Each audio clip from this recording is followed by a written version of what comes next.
This conference will now be recorded. All right, let's go.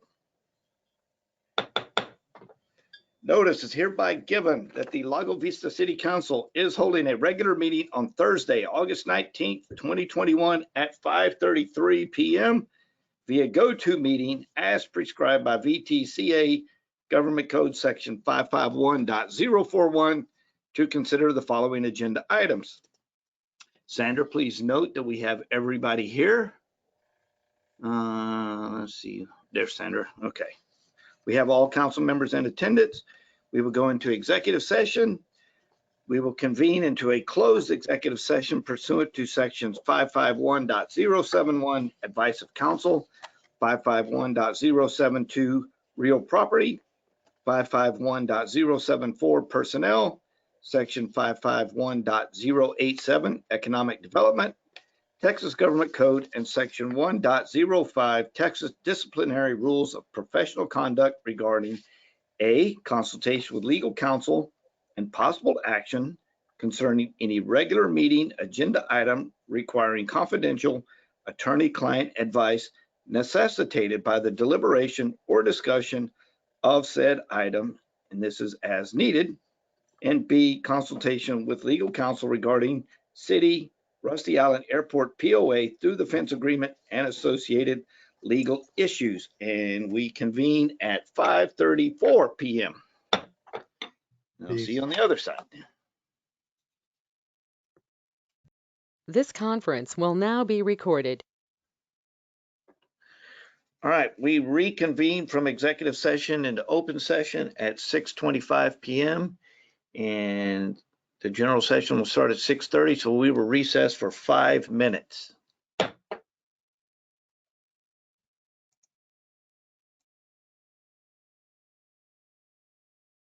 This conference will now be recorded.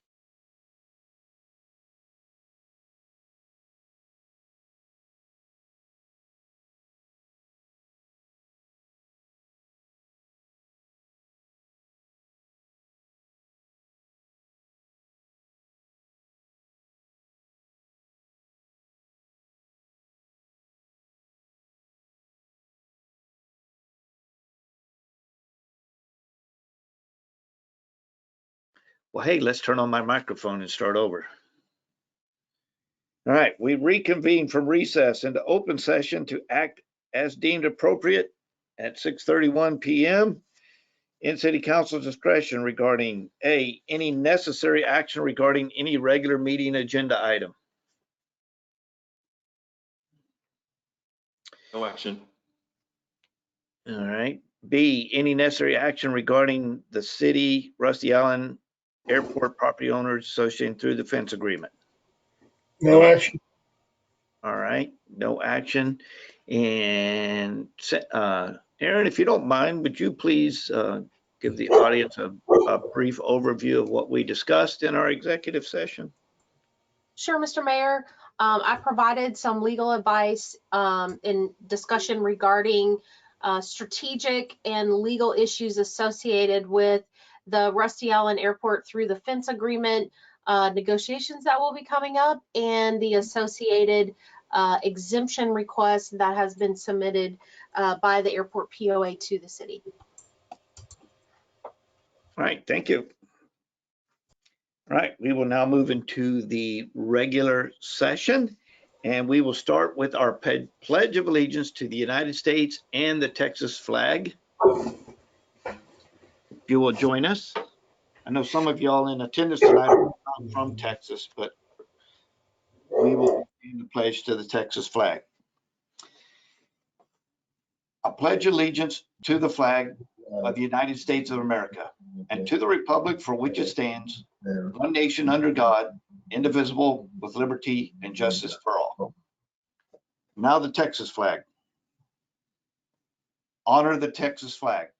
I pledge allegiance to thee, one nation, one state, under God, one and indivisible. Thank you.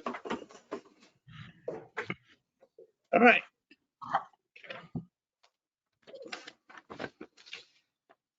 We go into citizen comments. In accordance with the Open Meetings Act, council is prohibited from acting or discussing other than factual responses to specific questions, any items not on the agenda. In our rules of procedure governing citizen comments, we have those listed in your agenda packet. As this, according to Governor Abbott's orders, starting September 1st, we will be back into in-person meetings. We will no longer be allowed to do the go-to meetings. So those rules of procedure will be posted at the entrance to our council chambers, as opposed to being put in the packet every time. But for now, they're still in the packet. I do want to point out, I'm not going to read the whole thing like I have in the past, but I do want to point out a few things because there seems to be some confusion even after all these meetings. But under 6.3, number 1, maximum of 30 minutes will be devoted to receiving comments from the public on each agenda item. Each speaker is limited to 1 presentation per meeting and a maximum time limit of 3 minutes on any item except for a public hearing item. So that's 1 presentation per meeting unless it is a public hearing agenda item. So you can't chime in on every single discussion and action item. You get one item, 3 minutes. No individual may address City Council without submitting a speaker card at least 5 minutes prior to the beginning of the meeting.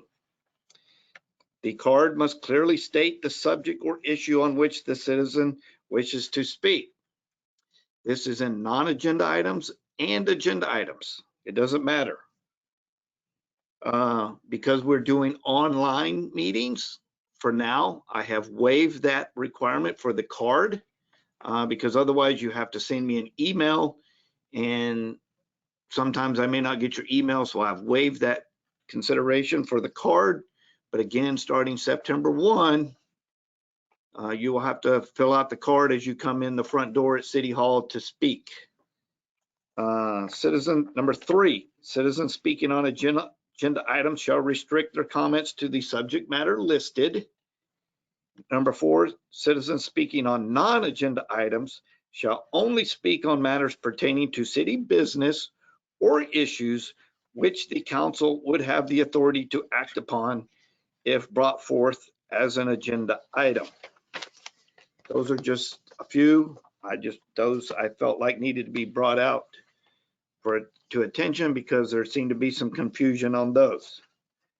With that being said, I have not received an email from anybody wishing to speak. Let me see, just check real quick.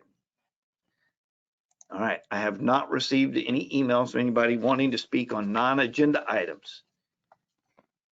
Is there anybody in the audience who wants to speak to address council during the non-agenda item section? Dun, dun, dun. And I see none. All right, so we shall move on.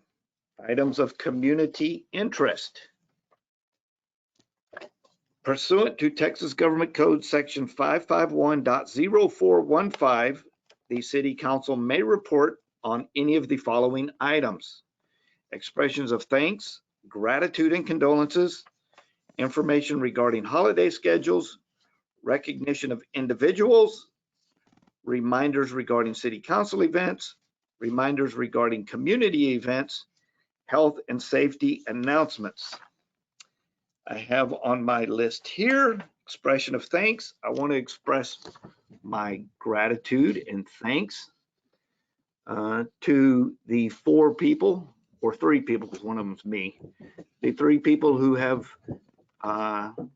filed to run in the November 2nd election: Paul Roberts, Rob Durbin, and Gage Hunt. Thank you so very much for stepping up to run for City Council in November. Labor Day is again coming up in September. We do have a meeting prior to Labor Day, but I'll go ahead and throw this out there. Labor Day, because of Labor Day, the Green Center will not be open the first Thursday and first Saturday. It will now be the second Thursday and the second Saturday, just for the month of September. So those dates are September 9th and September 11th. Council meetings, council events. We have a meeting August 24th for the budget. I think that'll be the last meeting that we have in the month of August. It's the only other one I know of right now. Anything after that will be after September 1st. And again, according to governor's orders, unless it changes, everything will be back to in-person only after September 1st. Health and safety announcements. I think everybody has seen that the county has put out some COVID. They declared emergency declaration due to nuisance. COVID is more than a nuisance, but that's the way it's listed on their orders. Their orders require everybody in school districts in Travis County to wear face masks. So it's a mask mandate for school districts. Originally, their order said county offices as well. And the city of Austin had put out anything in the city of Austin city offices. There's nothing in their orders that pertain to the actual city offices for the city of Lago Vista. They did not go that far. So currently we have no mask mandate for city offices. I know there's some, some question about whether it violates Governor Abbott's rules or not. I think the Texas Supreme Court was hearing it. The nuisance order that the county put out yesterday did not mention anything about the county offices. So I'm not real sure if that's still in place or not, or if it's just the school districts. But just so everybody knows, we do not have a mask mandate for the city of Lago Vista. However, we have put in some safety precautions that highly recommend the wearing of masks when conducting business within the walls of City Hall. So no mandate, but we have put in some strong recommendations along with that. The only thing else I have on here is a blood drive, and I think I'll let Kevin Sullivan speak on the blood drive. Mr. Sullivan. Thank you, Mayor. I appreciate that. You knew I was coming up. Yes, the Lions are having a blood drive this Saturday morning at the CVS. The Bloodmobile will be there. All appointments have been taken at this point, so there's no walk-ins that will be allowed. But I just wanted to say thank you to all of the North Shore folks who've made an appointment to go get blood this Saturday. And the other item of the Lions' interest is that the barbecue team will be doing another barbecue event for Labor Day.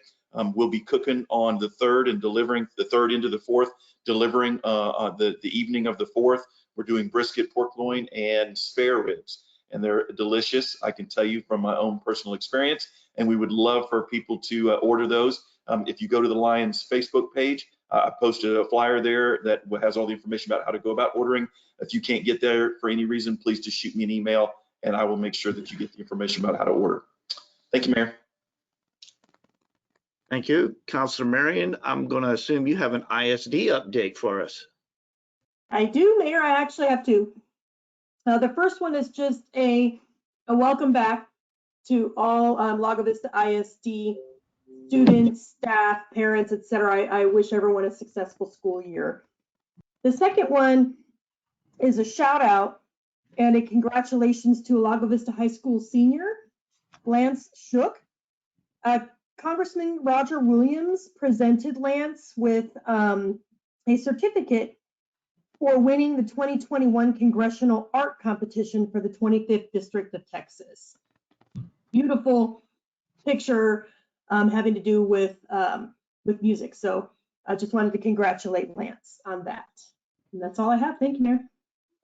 And Mayor, Yes. if I might, Tracy and I were at the chamber luncheon yesterday when that would happen, and the young man was outstanding young man, gave up and got a little speech, and his artwork was excellent. So I'll just add my kudos for that. Well, heck, I'm going to jump on the bandwagon then, and I'm going to tell the world out there, y'all better watch out for Mr. Lance Shook. Those of y'all who've been around council for a while know that ever since I've been a council member and a mayor, I try to bring on a high school student to serve as my intern year after year. And as of August 1st, Mr. Lance Shook is my intern this year. So Oh, that's awesome. that man is, that young man's making some waves. So yes, thank you, Mr. Shook. Anybody else? All right. Is there anybody from the audience that has any items of community interest that they would like to bring forward?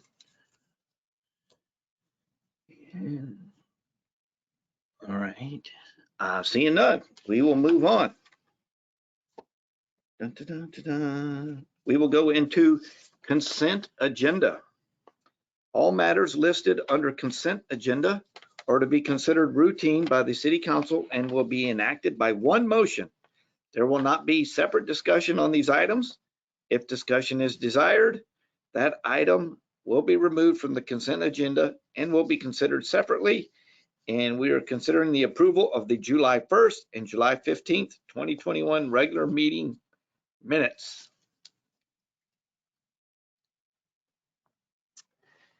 And I will Mayor, I'll entertain a motion. I'll make a motion that we approve the consent agenda. Second. Second. I'll second. All right, I have the motion, and the second that I got was from Councilor Williams, so we'll go with Councilor Williams. Any discussion? All right, all those in favor say aye. Aye. Aye. Aye. All those opposed, nay. Hearing none, the consent agenda is approved, unanimous. All right, we are going to go from consent agenda. We're actually going to skip forward in your program into our action items. Number 11, discussion, consideration, and possible action regarding approval of a contract for a home builder sign plaza program. I'm going to, for council, before I get into reading the summary here, this is actually going to be kind of just for discussion. The program was presented to the EDAC, but has not been presented to us. So we get through this. I'm assuming what we're going to get tonight is our presentation, and then we will go from there. My cover sheet says discussion, consideration, possible action regarding approval of a contract for Home Builder Sign Plaza program. National Sign Plazas presented Home Builder Sign Plaza program to the EDAC at the May 11th, 2021 meeting. The EDAC supports the Home Builder Sign Plaza program. I'm not going to read any of the supporting information on this because we haven't seen the program. So I'm going to bring in National Sign Plazas. And I'm sorry, Rochelle and the other gentleman, my screen has been shrunk down, so all I see is your face. I don't know your names out there anymore. I'll kind of turn it over to y'all, and y'all can, there we go. I have Rochelle Lewis, National Sign, and Chris Grant from National Sign. So if y'all would like to present your program to council, or Eric, did you have anything before they take over? No, sir. Just on for the presentation with National Sign. You're correct, Rochelle and Chris is on from National Sign Plaza. All right. Thank you. Rochelle or Chris, you have the floor. And of course, we can't hear you.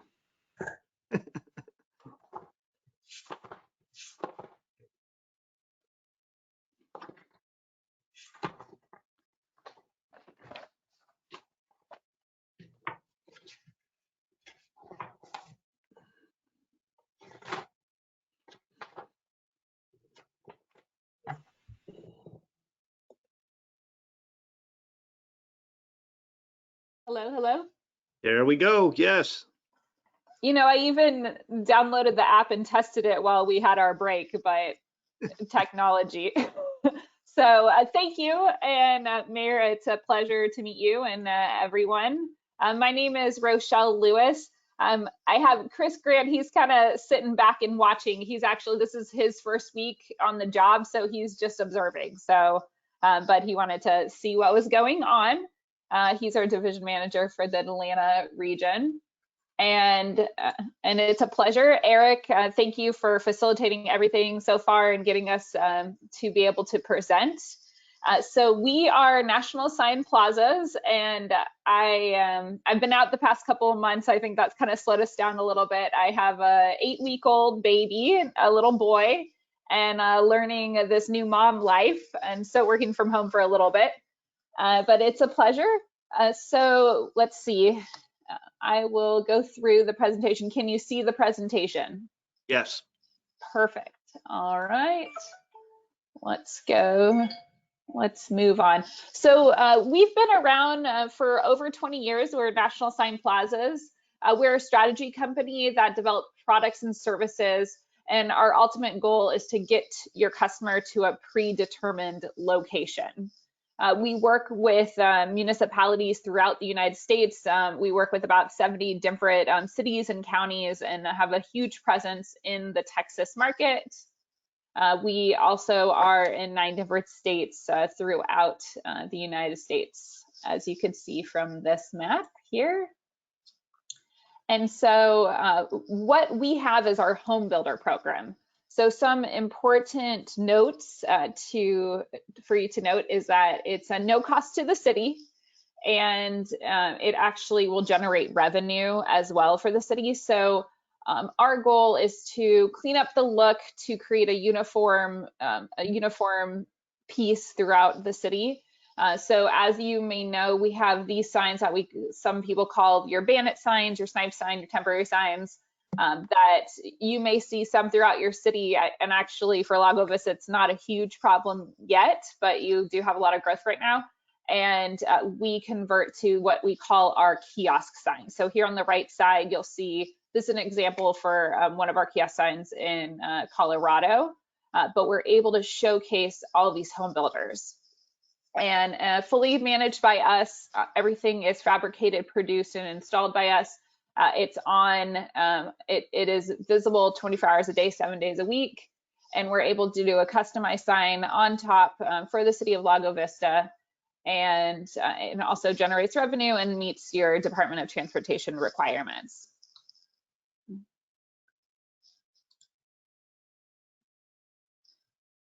All right. Now, when it comes to wayfinding, we found that over 60% of the time, that is how users are getting to the destination.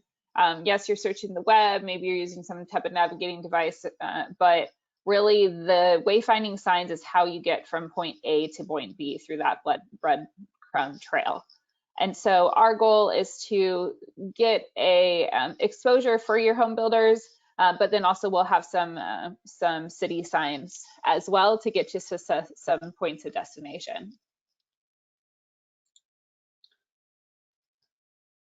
All right, and then we've been developing route algorithms for the past 2 decades, actually even more than that, about 25 years. And what we're able to do is look at your traffic patterns and be able to direct the users from point A to point B. So we looked at where your housing communities are right now, and we've identified it'll probably be about 7 locations that we're able to put those kiosk signs up and then direct them to not only the home builder communities, but as well as some points of interest throughout the city. And I am going to show you a couple more signs. So here's an example for the city of Anna. And so what I've developed during my conversation with Eric Zeno is that we do have a lot of points of interest in the city of Lago Vista that we want to make sure we showcase. And so our rule is about a 90-10 rule. So 90% of the signs will be your home builders, and then 10 will be free signs back to the city for you. So you could point out whether you have police department, city hall. I know you have some parks, lakes. We discussed a few points of interest. So we're able to get those signs back to you. Here's one more example. They have city hall, buildings department, and the police department as well. All right. And I think that, how do I end my presentation? I haven't used GoToMeeting before, but let's see here. No, okay. So that's pretty much an overview of our program, and we work with many of the cities throughout Texas. Like I said, Eric has worked with us when he was with Leander. We worked with Liberty Hill and Georgetown, to name a few. And what this would be is a way to still have the home builders showcase what they're doing as far as their communities without having those temporary signs out, and it will be fully managed by us. Any questions? Sure, I'll start off. Perfect. This is Mayor Tidwell. On the 10% for the city usage, that's on average, or is that per sign? So like we get one panel per sign, or could some signs have none and the others have 2 or 3, or? It's on average, we do approximately 10%. So it looks like you have, let's see, your community, the lakeside at Tessera, and then you have, that's more to your north side of your town, and then your Waterloo homes and Braun homes towards south side, and then I think DH homes as well. And I know you have another master plan community coming in the next couple of years. For those, I'd say there'd be, to start, approximately 7 locations. And of those 7 locations, I'd say there'd probably be 25 to 30 panel signs for the home builders. And so if we have about 30 signs, it would be approximately 3 directional signs for the city, the freebie signs. Now, one additional thing we could do is this program does generate revenue to the city where we remit a check to you, to the city. You could opt to not collect that money and instead of collect it in more signs. So then we could add more panel signs, or we could give you a few dedicated signs that are just focused on city attractions and not the home builders. Okay. If we have an amenity, but that's the only thing that's in that area, would we need a sign? I mean, a giant panel sign for just one thing? Is there? I mean, what kind of options do we have for just like one panel? We could. So if it's an amenity that's not a home builder, but a point of interest for the city, then we could change the style of sign. We could, we have a design team, so we can make it a smaller sign, more narrow, taller. We could work with you to change the sign around to what works best for the city. All right. Are your panels, other than what you give the city, is it just for home builders, or do you do other businesses as well? So typically it is for home builders, but we work with the cities. We have a few cities that we work with that have different restaurants around the city, or hotels, or nursing homes. And so although we do like to focus on the home builders exposure, and we could definitely add different styles of signs with different businesses. Okay. Well, I think that's all that I have. I'm going to recognize Councilor Davila. I see his hand up. Thank you, Mayor. Rochelle, nice to meet you. Pleasure. I I've been involved in the city becoming a scenic city. Hey, Arch. And so I don't know if you're aware that we are a scenic city. So Uh-huh. we have some ordinances that, yes. Can you hear me okay? You're better now, yeah. Mayor, can you hear me? Yeah. Okay, I'm sorry. Rochelle, my name is Arch Davila. I'm the Mayor Pro Tem.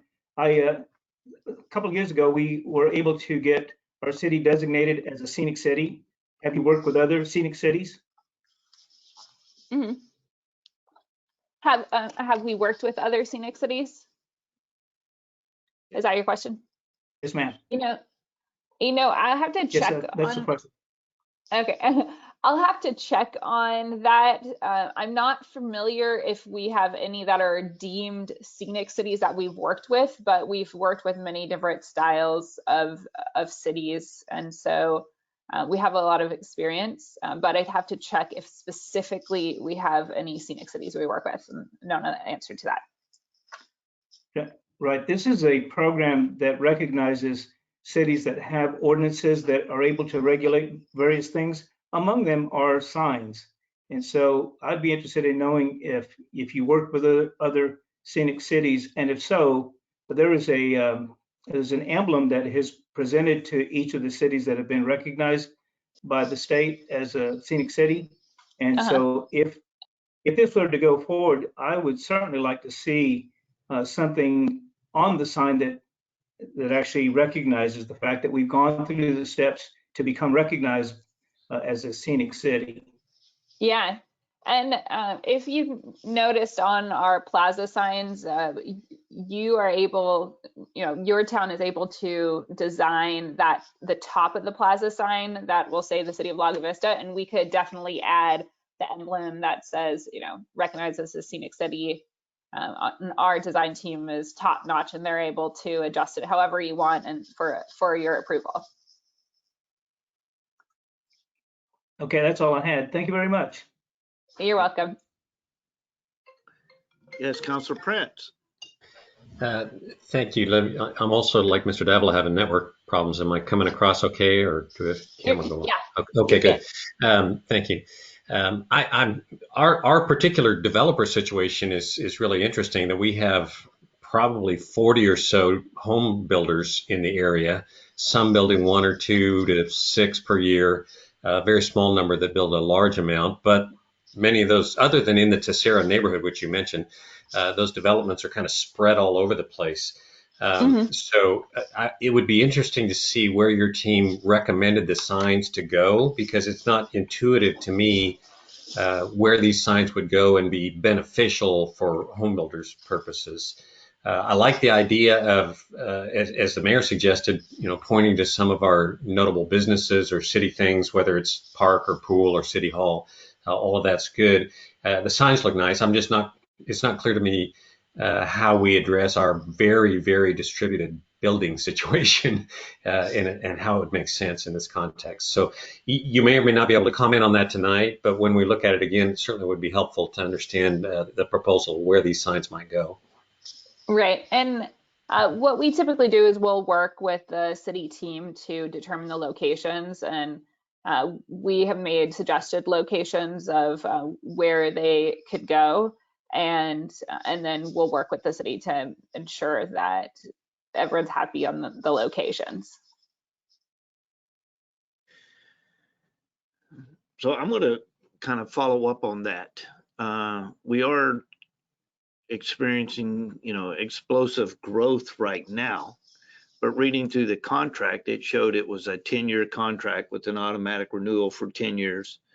If we get, 7 years down the road and the bottom falls out of the market here in Austin and nobody's building, and we go back to only doing 4 or 5, 6 houses a year,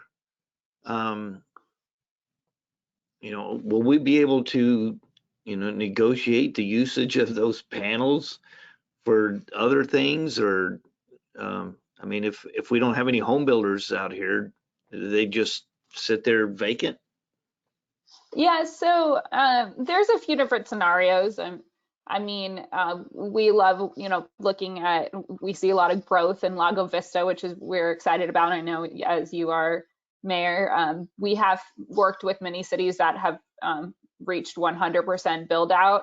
And, for those, we have transitioned to, different wayfinding programs or showcasing certain businesses like we spoke about earlier. So there are a lot of options. And the contract is it's not set in stone. We want to make sure you're happy and comfortable with it before everything's signed. So if there's something, you're concerned about, we could always look at the case by case basis and adjust for that. Well, the only other thing I would kind of throw out there is if council decides that they like the program and we go forward with the contract, and then 2 or 3 years down the road, the citizens decide that our signs are unattractive and they want something different, what do we do then? If we're locked into a 10-year contract. Understandable. We could always look at new designs as well and relocating where our plazas are. So that's definitely something that we look at first. Maybe, as the city grows, we grow too. We never keep everything stagnant. If we need to relocate the plazas or add more plazas, we're constantly moving ahead of the change. So it's open to discussion. We're a family business. We've been around for over 25 years, but our founder actually founded this concept over 40 years ago. And so that's what, really sets us apart is the customer service. We treat our clients like family, just like, our colleagues. And it's really gone a long way in our partnership with various cities. So I guess this kind of goes along with it. If something did happen and the home buildings cease to exist, pretty much, if we drop down to levels we were several years ago, and it's not financially feasible. I mean, if you don't have any home builders that are wanting, places on your signs, what happens then? Well, you're not generating any income. Right. And we always look at, making sure it's a good fit. And we see, you have the various home builders right now. And, there's another, I think Eric said in a couple of years, is another master plan community potentially come in. And so we like that. If it does get to a point where, maybe financially it's not worth us because the home builders aren't funding the signs anymore and, we're not remitting a check to you anymore, then, that could be down the road, 5 years, 10 years, 20 years. But that's when we always try to keep the partnership alive at some point to some degree. So it could be, maybe you just come to us and say, hey, I know we're at 100% build out and we don't need the home builder sign anymore, but can you do this new wayfinding sign in our city? And so we've kept the relationship with a lot of our partners, our clients throughout the years, just from being able to, give them good performance during the time that we work with them. Councilor Marion. Thank you, Mayor. I have a couple of questions. The first one is whether or not you require the builders to also sign some sort of a contract for a set amount of time. Because 10 years is a really long time for the city to enter into a contract. And I'm just wondering if the builders are kind of locked in for any amount of time. And then a second question would be, on average, what would you expect the yearly revenue for a city of our size to be, kind of, roughly in your experience? Yes. So for your first question, yes, the home builders are in a contract with us. A lot of them is based on sellout of their communities. And so we have a 1 year, usually a 1 year on the contract, and then we do need a 30-day notice or upon sellout. So typically, it really depends. But once they get their signs up, they usually stay with us until I'd say 95% of the time they keep the signs up until their community sells out. And some communities sell out in 5 years, some sell out in 10 years, some it's just a couple of years. It just depends on the builder. So we're usually keeping those signups for a long time. And many of the builders know us because we do these home builder signs in other communities in the area. Now, as far as your question, what was your second question again? I'm so sorry. That's okay. What on average you would expect the yearly revenue yes. for a city of our size to look like? Yeah, so right now with the communities that you have, our average would be probably around $5,000 a year. Now, let's say in 2 years you do have a new master plan community come in that might be similar size to your lakeside at Tessera, then I'd say that would probably double to about $10,000 per year. Now that money, we could just remit it as a check back to the city, or we could use it in additional signage to maybe start a smaller scale wayfinding type of program. That would be in addition to the 10% of the free signs that you get. Yes. Go ahead. Thank you, Mayor. So I do have one more question because I've heard you use the word community quite a few times, and we really only have one what I would consider a master plan community here in Lago Vista, and that is Tessera. You've mentioned that there might be another one coming, in like some years down the road. They're supposed to start building at some point. But to Councilor Prince's earlier comment, we really don't have communities here where there are certain builders who build just in that area. So we have a couple of builders who built a large number of homes, but they're spread all over the city. Right. They're not like in one area. Yeah. So I would be curious to see or to hear from you. Have you guys kind of like driven around at all to get an idea of where you would place these signs? Do you have any kind of schematics or anything that might give us an idea of that? Because in some cases, I just can't figure out where the signs would point. Right. So yeah, great points, by the way, on that. So I'd say from the research that we've done and the conversations I've had with Eric, I know that you have the lakeside at Tessera. It looks like you have 3 builders: Highland, Coventry, and Lennar. And then there is the Braun Homes, which is more towards the south side, I think off of, Loman Ford Road. And so a lot of the suggested locations right now would be off of Loman Ford Road and then East Farm Road. I work with the government relations nationwide, but actually my team, they're local right there. So we got Chris, and then also our vice president, Pat, who couldn't make it tonight. They're all local, and they've driven through all those locations. Oh, and if I may, Shalane, so of course we have the hollows. In addition to Lakeside. Lakeside, I know, brings in different builders off and on. But when you're talking Old Lago, like Braun Homes and KB Homes and some of the other, I would suspect that their directional home builder signs are going to point to their model home. So it would be to the Braun model home on Boggy Ford Road. It would direct you to the Firefly model home. It would direct you to the builder's model home, not necessarily a house that's under construction. Yes. So you could have Coventry Homes, you could have some of the other home builders that actually have model homes that we don't necessarily see building lots of homes, but they want to advertise their office and their model home. So you could see a few of those adding on to the home builder signage.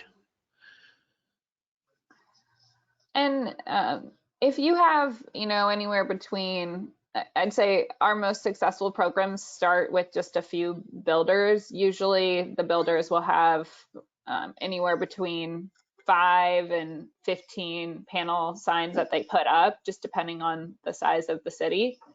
And all we need is about 20 panel signs total to start a successful program. And then, we could move up to hundreds in the future. But we project about 25 to 30 signs would be how many panel signs we would get out of just the home builders. And then on top of that, we'll add a few of the the city directional signs.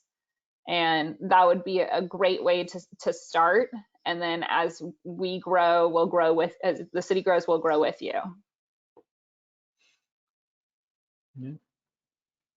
Anybody else on council? I was thinking I saw another hand go up a while ago. I put my hand up, but I was going to make the exact points you did about the hollows and so forth. Yeah. All right. Well, it's been a pleasure, Mayor. Thank you so much for having us. And Eric, was there anything else that you wanted to add on? I know you've been our partner through all of this,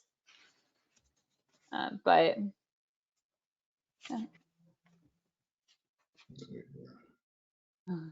No, we appreciate the presentation, and I'll return it back over to Mayor Tidwell at this time.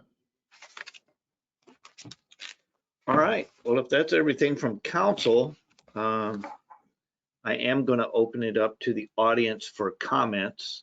Is there anybody I don't have anybody that signed a card, but is there anybody who's wishing to make a comment on this type of program? All right, I'm not seeing anybody with their hand up. So Rochelle and what was the other? I'm sorry, I've lost him. Chris, there he is. Chris Grant. He's learning. Thank you all for bringing this to our attention. And I'll bring it back to council and I'll entertain a motion.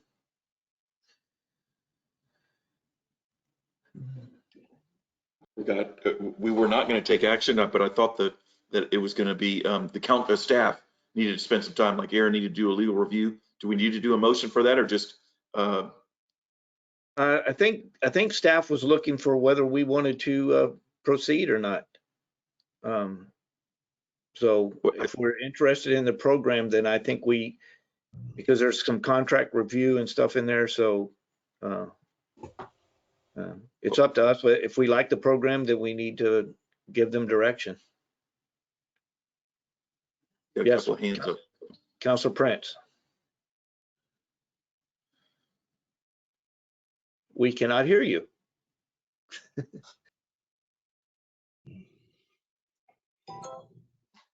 Right. Councilor Williams?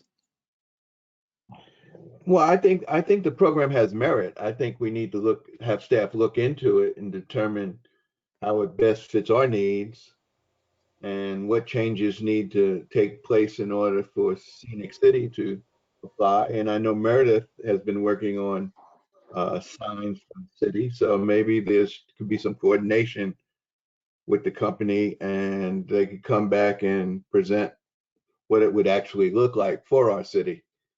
But I don't think we should rule it out. I think, they have merit in helping our builders, and they could help on some of our scenic sites that we have in the city. All right.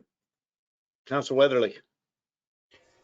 Yeah, I think this would probably be a good idea, but I would like a little more information about where the signage would be. Right. I appreciate that you don't want to put a lot of time and money into it if you're not going to get somewhere with it, but I think this would be an excellent idea for our community. But before I vote yes on this, I would really like a little more detail on where we would have the signage, where they would think about putting them, Right. that kind of thing. Because right now, I've looked at what was in our packet, but I'm still a little cold on where this would be, where we would see these, what how they would interface with the community, and I'd like a little more information on it before I vote yes on it. But I do definitely think it's a good idea, and it's something that we should look at and go forward on. Perfect. Yeah, and we do have several suggested locations that that we sent over, and so we just need to solidify exactly what would work best for the city. But most of them are, let's see, down Loam Ford Road and then East Farm Road is where we have most of the locations. What was the other one? East Farm Road. Does that sound like a road? There's two names for it. It'll be FM 1431. Yeah, that's okay. it. Yeah. All right. On Google Maps, it had a couple. You can tell I'm not the local one, but everyone else on my team is. That road wasn't hitting me. Okay. Yeah, East But yeah, I think Market Road 1431. Yeah, that's it. Yeah. yeah, I think with a little more information, this is something that really could be an advantage to our city. Something we should look forward to going forward with. Okay. Mayor, can you hear me now? Yep. Oh, There you good. I'll second Mr. Weatherly there. I think that I'm looking for a little more detail, and I would request that staff look into some of this for us. First of all, from the vendor side, where they would propose placing the signs, and then staff, what contractually what we would be signing up for on a long-term basis, so we understand, exactly what we're getting committed to, and then, come back with that and whatever other information staff determines appropriate in a follow-on discussion. All right, thank you, Mike. So Aaron and Tracy, I've pretty much got a consensus from council that they like the idea. They're wanting staff to bring back, more information as far as locations, probably some more information on the exact contract, things like that. So is that enough information to move forward on this, or do you need an actual motion directing y'all to move forward? That is more than enough for us. Okay. Well, good. We will Mayor? move on then, and I will yes, Councilor Sullivan. Thank you, Mayor. I'm just going to throw in, Councilor Davila brought up the scenic city implications. So if there's anything that staff could look into with regard to that, to make sure that we stick to what we have to for scenic city. Right, like a proposed design for our little headpiece that goes on the signs. I was going to suggest putting the face of each council member on a different sign, but That'd be fun. we could do scenic city as well. So yes, Mr. Zeno. And Mayor, I think I have the placement of the 10 locations. I think we narrowed it back down to 7. Is that correct, Rochelle, based on the home builders? And so I do have those, and I can get those to the city manager for her review and to get to council if you would like. Okay. Yeah, that'd be great. All right. Any other saved rounds? All right. Well, Rochelle, we once again thank you, and we'll let you know when we're going to have you back on. Sounds great. Thank you, Mayor. Thank you, everyone. I appreciate the time. Yep. And y'all have a good evening. Thank you. All right. We will now go back into our previous agenda, and we will go into our public hearings and possible action. Number 4. Agenda item number 4. This is the second consideration of this agenda item.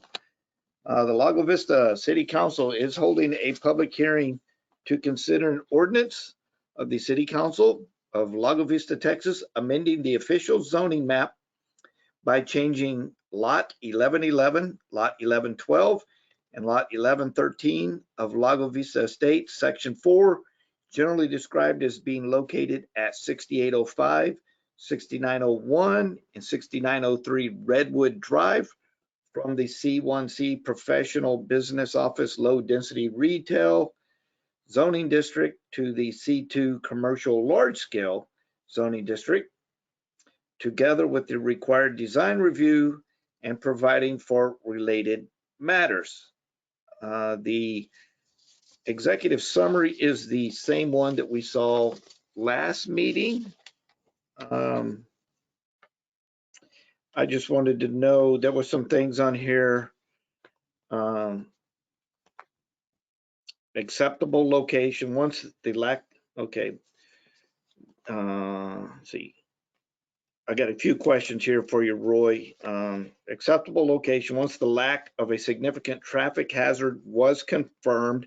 I just want to make sure that the significant traffic hazard has been confirmed. Subject to the list of conditions included in Exhibit A of the proposed ordinance. And it says here you anticipate receiving revised design review drawings that can be added to Exhibit B of the proposed ordinance. Were the revised design drawings, have they been added to Exhibit B? And the questions that were listed here, have they been addressed since the Yes, last sir. meeting? They were actually in there last time. They were added to your packet, and those are drawings that meet all the requirements and those conditions that are in the ordinance. Okay. All right. Okay. So full driveway access to this property would be limited to Redwood Drive. We're looking at a right in, right out on Loman. And this is following the complete traffic impact analysis. When was the analysis done? Well, the full traffic impact analysis will be presented for the site development plan review. What we had was enough of it that confirmed the site distance study that confirmed that the right in, right out would not be a hazard. All right. They also gave us a letter stating their opinion that the final study would not warrant an Excel decel lane on Loman Ford Road, because that might have been a deal breaker. So we asked them to address that in advance of the full study, and they did give us such a letter. Okay, so the issues with like a tree ordinance, landscaping ordinance, the site obstructing fences and shrubs, dark sky, those have all been addressed? Yes, sir. Okay. All right. Well, that is all the real questions that I have. Council, do you have any questions? We do have Mr. Brad Carter, Lago Vista Marine, with us. Mr. Carter, is there anything you would like to say to council at this time? Hi, good evening, Mayor and Council. Well, I just wanted to make everybody aware of my situation, that I am needing to relocate my business due to planned redevelopment of the location that I'm at currently. And this would certainly help to me to continue to serve the people of Lago Vista with my services. All right. Well, P&Z unanimously recommended approval. I was just going, so I was just going through, there was a lot of things in our staff summary and our exhibits and stuff that were kind of noted. So I wanted to make sure between, August 5th and now that these have been addressed. So we do have planning and zoning recommendations. So yes, Councilor Prince. One quick question and then a little more in-depth one. The first one, in this section of road, I drove by it today, both on the front, on the Loman side and on the street on the back side, which, by the way, is pretty messed up street. There's nothing back there but potholes. So, look forward to that street getting repaired and actually being put into use in the city. What is the speed limit there in front of this property on Loman Ford currently? Is that 45? Does Mr. Carter or maybe Roy, do you know the answer to that? I thought it was 40, but is Eric on? He'll remember better than I will. Yes, Loman is 40 miles right there. Okay. Okay, and so it's 40 right there, and there are 2 lanes each direction at that point. So as I was driving by today, my perception was this was something that could be done without creating a big hazard. The larger question that I have is around the process of rezoning. I think there's a great test case, and our procedure in the Planning and Zoning chapter of 14, section I think it's 13.20. There's basically 3 conditions that need to be met, and I wonder if we've had a discussion around those 3 conditions, and I'm just trying to do them from memory. I don't have them in front of me, but basically has something materially changed from the way this was shown in the comprehensive master plan and the way it's zoned right now. And then the second one is, would it likely be developed under the existing zoning? And then number 3 is this the most appropriate zoning? So I'm curious. I didn't watch the planning and zoning discussion on this to see whether they had an in-depth discussion on those 3 items. So maybe Mr. Jambor, you can talk to that for me. Yes, sir. And I don't know, you might have been on the Planning and Zoning Commission where we actually amended the future land use map on Loman. Quite frankly, had we known that the future land use map showed this as being, still light retail, more like Dawn Drive, if you will, we would have made that change then. But, as you're probably aware, every time we take a close look at the current future land use map, we find something else that doesn't seem to make sense. And, once again, and this is something that I've been emphasizing lately that maybe people don't appreciate as much as I do instinctively. That's not what they produced in 2016 was not a current land use map. That's something else. This was an aspirational thing suggesting that this is where they wanted to go. Now, I don't know if they anticipated lowering traffic counts on Loman Ford Road or not, but it certainly hasn't happened. That's what I can tell you. And it doesn't look like the trend is going in that direction. Looks like it's going in the opposite direction.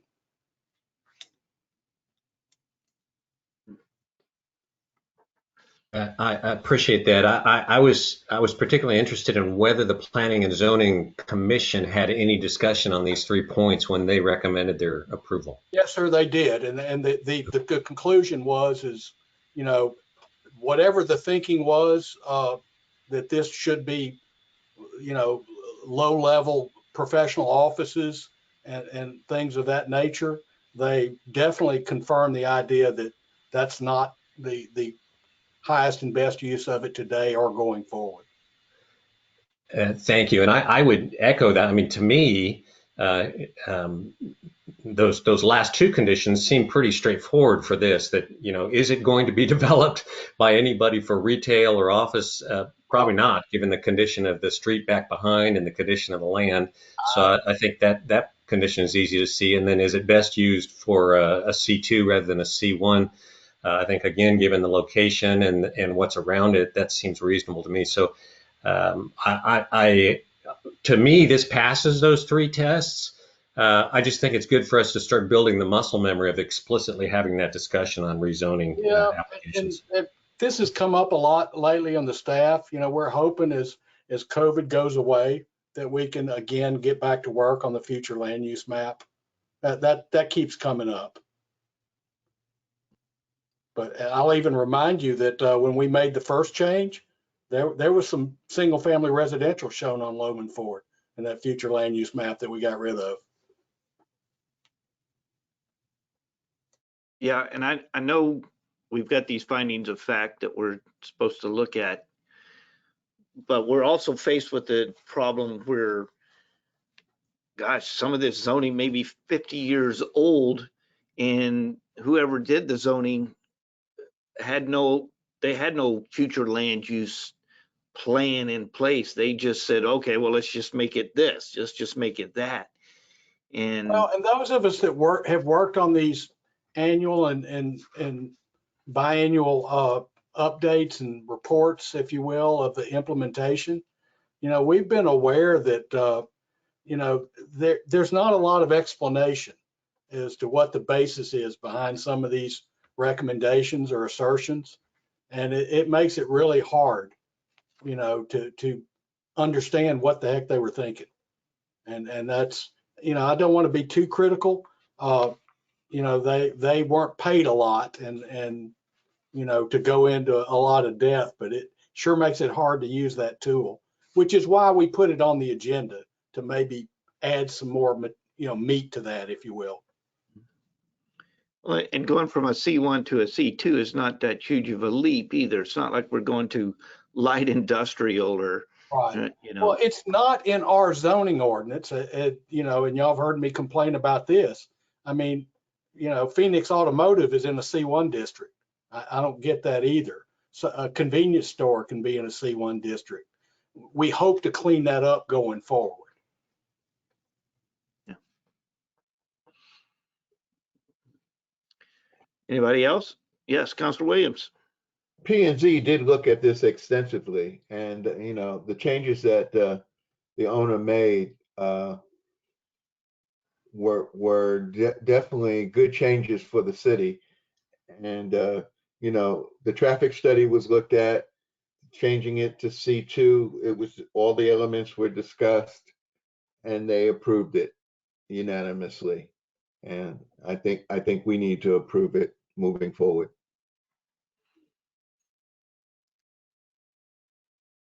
Well, and I'm just going to throw this out there. Served many years with Mr. Bud Oglesby.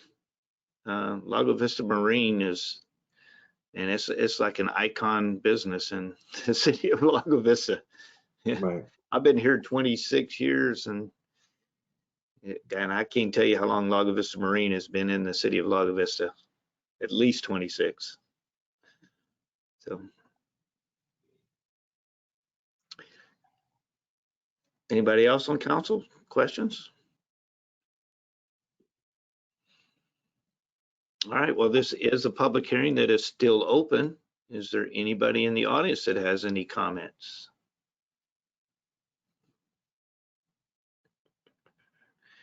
Yes, Mr. Paul Roberts. Hey, thank you, Mr. Mayor. I just want to say that I, as somebody who is quite proficient with the Chapter 14, Section 13.20 subsections D, E, and 1, 2, and 3 of E, Paul nailed it with accurate findings of fact that aren't hyperbole or stretches of any kind. And those are accurate findings of fact. And I agree that Brad's been a great member of this community. Him and his wife are wonderful people, and I wish them all the success with their new location. And I would like to see the city approve their application. Thank you. Thank you. Anybody else in the audience? All right, if that is everybody, I will close the public hearing at 7:36 p.m. And I will bring it back to council for further discussion and possible action. Yes, Councilor Sullivan. Mayor, I'd make a motion that we approve ordinance number 21-08-19-0 with its associated exhibits A and B. Second that. All right, I have the motion from Councilor Sullivan. I believe Councilor Williams was the first on the second there.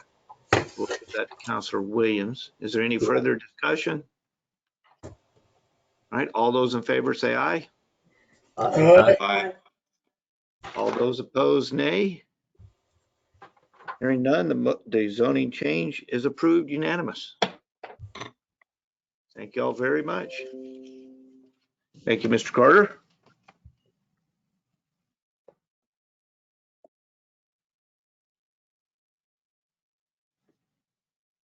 Are you trying to speak?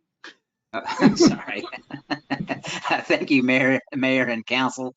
I appreciate the approval of the zoning change very much. All right. Yep, thank you. And if you don't stay with us this evening, have a good night. And we will go to number 5. The following are the first readings.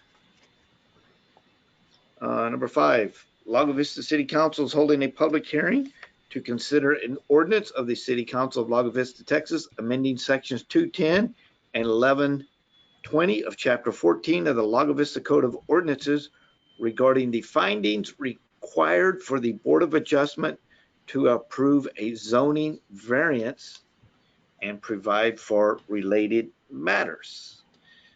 Section 211.009A3 of the Texas Local Government Code establishes the criteria or conditions under which a municipal board of adjustment can, in specific cases, authorize a variance from the terms of a local zoning ordinance provision.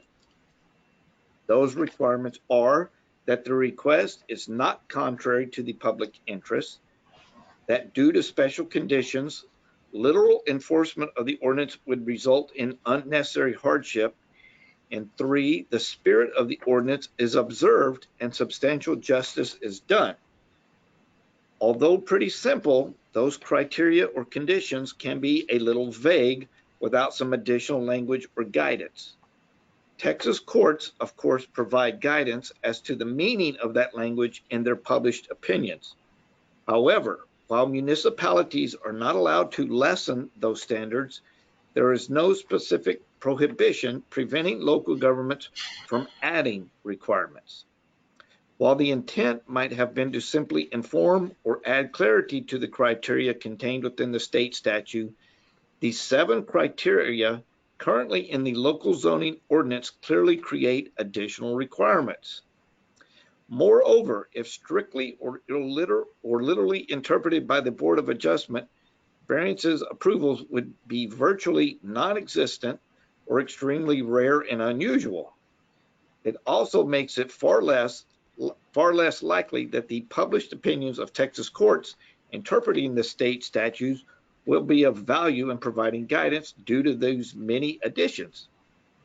While the Board of Adjustment members themselves often struggle with determining the meaning of our additional criteria in light of a specific application, they are even more frustrated that applicants seldom address them adequately.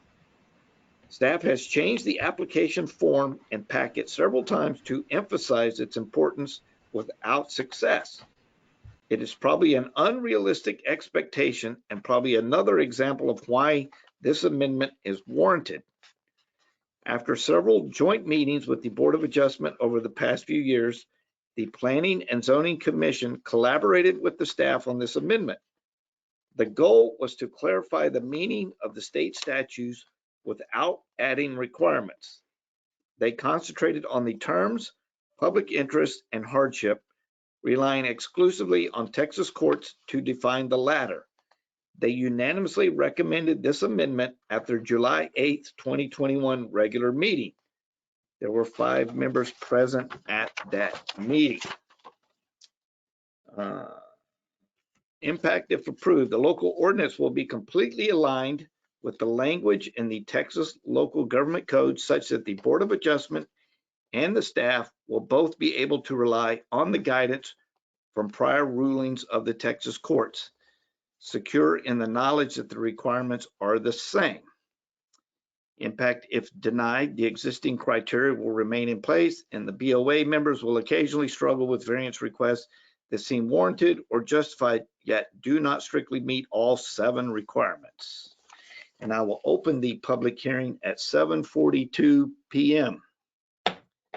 And is there anything staff would like to add to what I have read?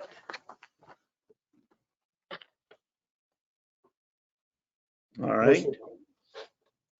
Well, then I will open it up to council for questions and comments.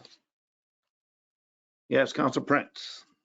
Thank you. First, I want to say this is a massive improvement. Having been on Board of Adjustment myself and struggled through trying to interpret all this and make decisions, what was in there was some legacy, really convoluted language, and so this is just way better. So thank you to staff and planning and zoning folks who worked on this, and I believe maybe Mr. Monahan was one of the critical persons off P&Z that worked on this, so thank you. I do have a couple of questions that were raised to me by citizens. One about specific language, and I'm wondering if maybe Mr. Jambor can address these. I'm trying to find my page here. The language in where it talks about, here it is. In item number C, this is page 77 of the packet, 11.20 item C. It had said there's no reasonable alternative. And so there, that got stricken, and there's some other language in here, but first point was there used to be this language about there's no reasonable alternative to what's being proposed. And then item number D, which was stricken, is that the proposed solution is no greater than the minimum required. And the example that the citizen who raised this to my attention brought is, if someone asked for a height variance and they get that, is, could they have gone a foot less or 2 feet less or whatever? So I'm interested in Mr. Jambor in your comments on why the change to C and why D. Are we still covered sufficiently on those, alternative better solutions, or this is not more than the minimum required? Well, once again, the goal was to precisely align ourselves with the state statutes. That was the goal. The only embellishments were to define those two terms that P&Z thought were a bit vague. One was public interest, which the courts had not weighed in on. And the good news is I'd worked on that task before, so I had a starting point. And the other embellishments about hardships come directly from the jurisprudence. That's how they define hardship. Those 1, 2, and 3 under B. That was, other than that, the goal was be exactly like the state statute. It is certainly possible that you guys can ask us to add those other things back if you think they're not problematic, and that's allowable. Our goal is, and our warning would be, try not to add too much, if you will, or we might find ourselves back where we were. But that's certainly your prerogative. As we mentioned in the staff summary, you can't liberalize the requirements, but you can add to them. All right, thank you. Councilor Marion? Thank you, Mayor. So I have a similar concern on some of that same language. Most of the edits to this made a whole lot of sense to me. I didn't have any issue with them, but those two pieces, the C and D under 11.20. So to Roy's point just a second ago, we can't do less than what the statute allows or requires, but we can do more. And I think that my opinion is that I would like to leave those two particular pieces in. It's perfectly acceptable for any branch of, whether it be a government or an agency like the agency that I work for, when we're looking at the difference between law, rule, and policy, to add in more than what the state requires or that the legislature requires, it's acceptable. I think adopting a strict written or unwritten policy to the contrary really is ineffective when considering the difference between local and state government, and in some ways might ignore opportunities for us to address the qualities that make our community unique or other communities unique. So I feel like we wouldn't have the authority to do that if fundamentally state leaders didn't expect local governments to exercise some sort of, local authority to make those adjustments to local ordinances and things like that go beyond what the state requests. So I don't see the harm in leaving those two in. I get the intent of trying to align exactly to state law, but I don't know that it's necessary to align, exactly. So that's just my opinion with those two pieces. If there is a reasonable alternative, why not, investigate those, or, limit the remedy to addressing just the issue at hand. I think of, give an inch, take a mile, that kind of an analogy. I just don't see a problem with leaving those in, and I don't know that it would necessarily confuse the folks on Board of Adjustment, because I don't see those two as particularly ambiguous. So I don't know if that helps at all. That's just my personal opinion, having been the liaison the past several months and hearing some of those conversations. All right, thank you. Anybody else on council? I kind of looked at C and D as well myself, and like for D, I kind of agreed with D.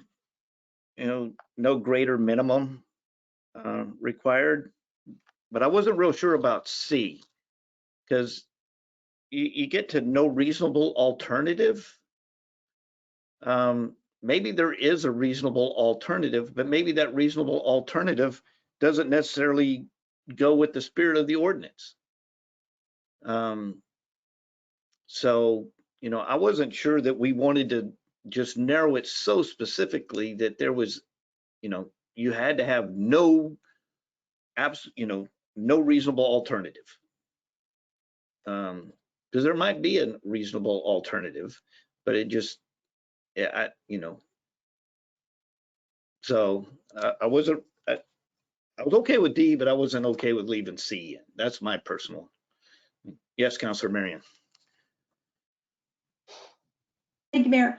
I wondered if it might be worth asking. I see Chair Durbin's camera is on. Since he's the chair of BOA, I wonder if it might be appropriate to ask him to weigh on what he thinks the particular sticking issues with BOA are. Is it these two pieces, or is it some of the other stuff that was struck from the ordinance? Well, we'll get to Mr. Durbin here at the end. Right now, we're doing council, and then I'll let Mr. Durbin weigh in when we get to citizen comments. Councilor Sullivan. Thank you, Mayor. I think my only question would be to staff, Aaron and Roy, if we were to keep those items that have been struck in C and D, how would that hamstring us relative to the court rulings and so forth? Do you see it as a potential issue if we leave those in or not?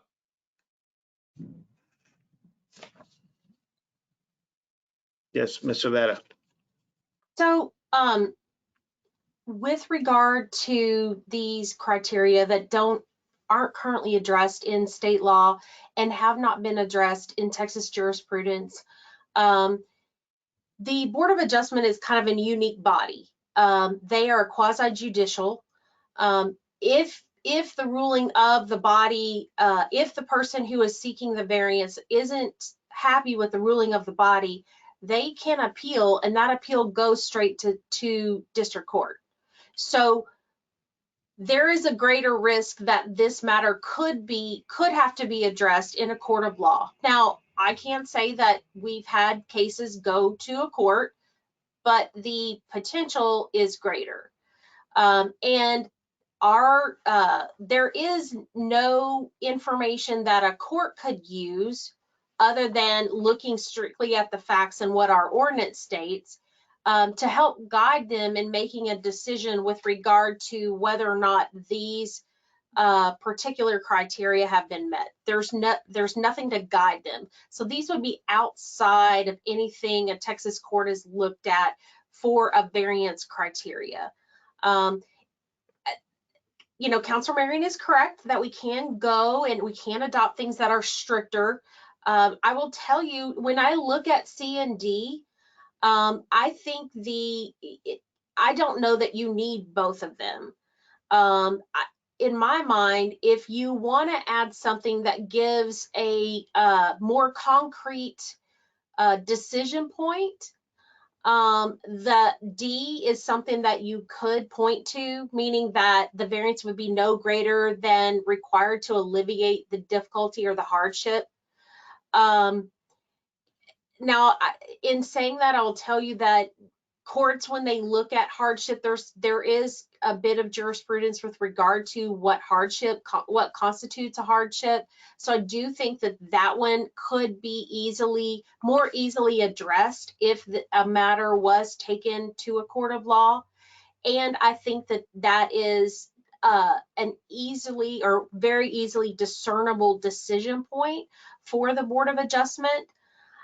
And in many ways, I think that is somewhat covers what you would see in the existing language in C itself. Because if you are granting the variance to a degree that's no greater than the minimum required to alleviate the difficulty or hardship, do you really need to address the alternatives? And so in my mind, if you want to add something that goes beyond what state law has put forth, keeping D makes the most sense. And it could give a real good decision point for the Board of Adjustment, because that's really kind of that more concrete decision or thought process, especially depending on what the requested variance is about. So my only question about D is that it seems to take away local control. So for example, when the Board of Adjustments hears something and we leave D in, they're going to be looking for the bare minimum and not going to give you any more than that, even though they might be inclined to do so because what you're doing is reasonable given our circumstances. So I'm not so sure I understand why we want to hamstring the Board of Adjustments by keeping D, especially if it also gets us into a sticky wicket with regard to state law and court precedent and that kind of thing. Anyway, I've expressed my opinion. I'll be quiet now. Thank you. Councilor Mary? Thank you, Mayor. I wonder if it might just be the difference in the way that this might be read among different folks, because I don't see it as hamstringing. But again, I think in the meetings with the Board of Adjustment, these aren't the things that typically hang them up. C and D aren't what usually hang them up. It's other areas of these criteria that have already been struck and that I don't have a problem with. But these particular pieces aren't where they usually get stuck. But to Aaron's point, if we had to kind of go with one or the other, makes sense to me if we were to keep D, especially if Aaron is saying that it might be somewhat redundant, or keeping C might be somewhat redundant to D. So I don't know. That's just my opinion. Thank you. Council? All right, well, if that is all the questions I have from council at the moment, I'll open it up to citizens. So Mr. Durbin, did you have anything that, I know Councilor Marion asked you to weigh in, so can you share your thoughts? Well, I certainly don't mind commenting on this if I don't forfeit my right to speak about what I sent you notice I was going to speak about later tonight. This is a public hearing. I understand, but I thought your explanation earlier said we only get to speak once a night on except on public hearing agenda items. Okay. Well, as the chairman of the BOA, Ms. Marion is correct. She's been there and she's observed, and these aren't the sort of thing. These aren't the questions that the BOA gets hung up on, because the ordinance, we never get to these questions because of the stuff that you're fixing in the rest of this ordinance. My thoughts are is that all of the changes in this are worthwhile, with the exception of C and D as well. if there's a reasonable alternative to a violation of a building ordinance or standard, then that ought to be looked at. And in regards to hamstringing the BOA, I harp to the BOA constantly about, look, we can't substitute our thoughts for the ordinances that the council has written. If you guys write an ordinance, I want them to stick as close to it as possible. And that is all these two, what C&D currently do is allow them to either find a reasonable alternative that would be compliant to an ordinance that you guys wrote, or if we have to grant a variance, grant a minimum of a variance, because we shouldn't be substituting our judgment for yours in terms of these ordinances. So that's my thought on it. So I don't, as a BOA member, I'm fine without that flexibility of being able to dream up something that, you know, will help somebody out. You're putting more pressure on the citizen members of the BOA to try to come up with something if you grant them the leeway to do more than the what's necessary to alleviate the non-conforming part. That's really all I have to say on it. But most of the changes, the rest of them, I'm all for them. All right, thank you. Thank you. Is there anybody else in the audience like to make a comment? Yes, Mr. Levy. We cannot hear you.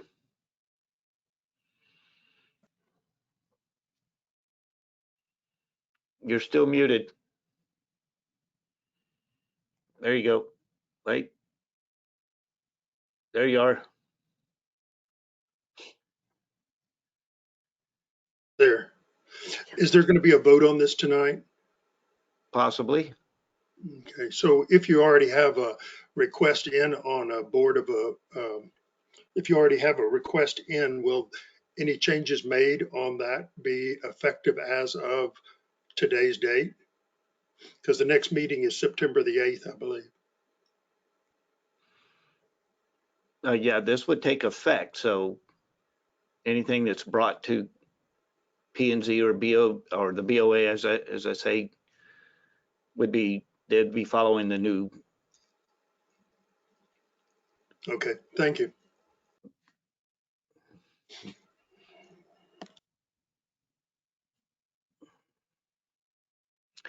Anybody else?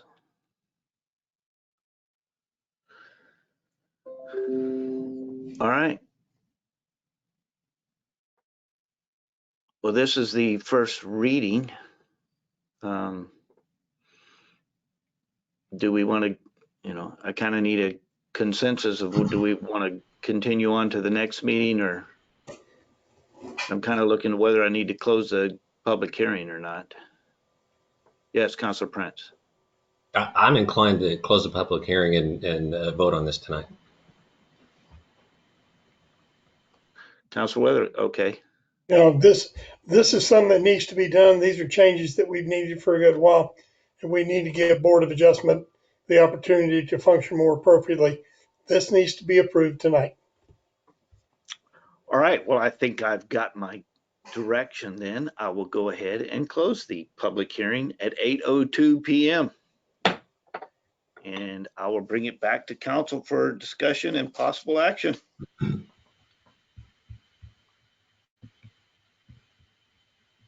Mayor? Yes, Councilor Marion. If I may, I'm going to try to do this without messing it up.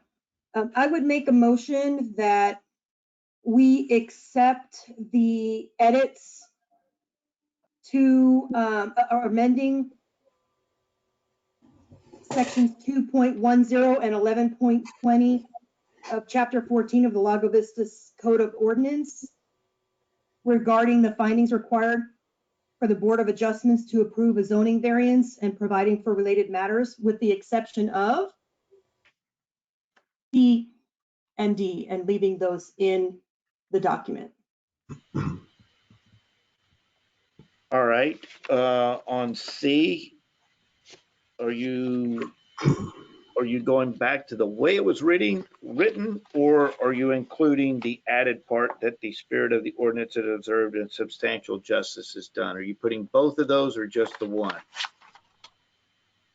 Going back to the way it was written, so the part that was struck, leaving that in and not including the new language that's there on the spirit of the ordinance. All right. I have the motion by Councilor Marion. Do I have a second? I'll second. All right, I have this motion and the second by Councilor Sullivan. Any further discussion? Mayor, I do have a question. So when I made my motion on the previous item, I called out the ordinance. I noticed Councilor Marion didn't do that here, but I just wanted to call something out. The ordinance numbers are the same. There's the little smiley face at the end. So I'm just trying to figure out the motion that I made previously. Are we okay in that I called out ordinance number 21-08-19-0 when this ordinance is also has that same number? Yeah, because that smiley face represents the second digit and is usually added when they go back in. Is it okay? I mean, that he called it out in that first one? And So what's important is you need to identify the item number that's on the agenda so that it's clear which item we're talking about, or you need to call it out by the caption. One way or the other, so that it is clear from the motion which item we were talking about. I don't think there's confusion about the previous item, but it's better form, it's proper form to either call it out by the agenda item or more importantly, the caption language. And I think Councilor Marion has done that way better in this one than I did in the previous one. I just wanted to make sure we weren't in trouble on the previous one. Okay. Okay. That's all I had, Mayor. Thank you. all right, thank you. Councilor Prince. I would suggest an amendment to the motion, Councilor Marion, that per Ms. Silvera's guidance and the other feedback that I've heard here, that we accept the proposed changes in 11.20C, but that we keep the language in the proposal that was stricken in 11.20D. We keep that in place. And I'll ask whether you'd be willing to accept that modification to your motion.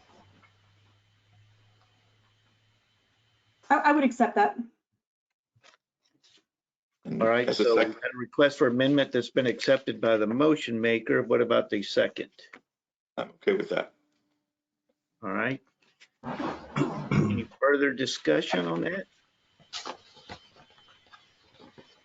All right, and the motion's been made to accept agenda item number 5 with the changes, except for item number 11.20D. And it would go back to the way it was written originally. All right, all those in favor say aye. Aye. All those opposed, nay.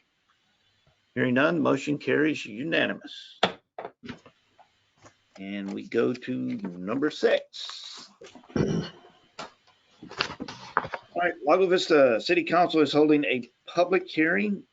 Consider an ordinance of the City Council of Lago Vista, Texas, amending various section 22 of Chapter 14 of the Lago Vista Code of Ordinances regarding the regulations applicable to the location and construction of fences and screening devices and providing for related matters. The Lago Vista zoning ordinance provisions applicable to the construction and permissible location of fences are filled with contradictions, ambiguities, and seemingly unnecessary complications. Those problems are perhaps the primary reason why those requirements were historically misinterpreted or ignored by property owners or contractors and inconsistently administered by the various individuals that has served as our building official. In addition to a number of fences that were constructed but not permitted, there are even more that were permitted and approved on the basis of required changes that were frequently ignored. In short, the construction was often not consistent with the permit. When construction activity was sparse, it is likely that these violations and nonconformities remained largely unnoticed. This is no longer the case. In addition, almost all of the lots in Old Lago were platted before the incorporation of the city and the imposition of anything other than a front yard setback. As a result, they are often very small and leave few opportunities to enclose a reasonable size rear yard with a privacy fence. When that desire results in a variance application to the Board of Adjustment, the members often struggle with these issues.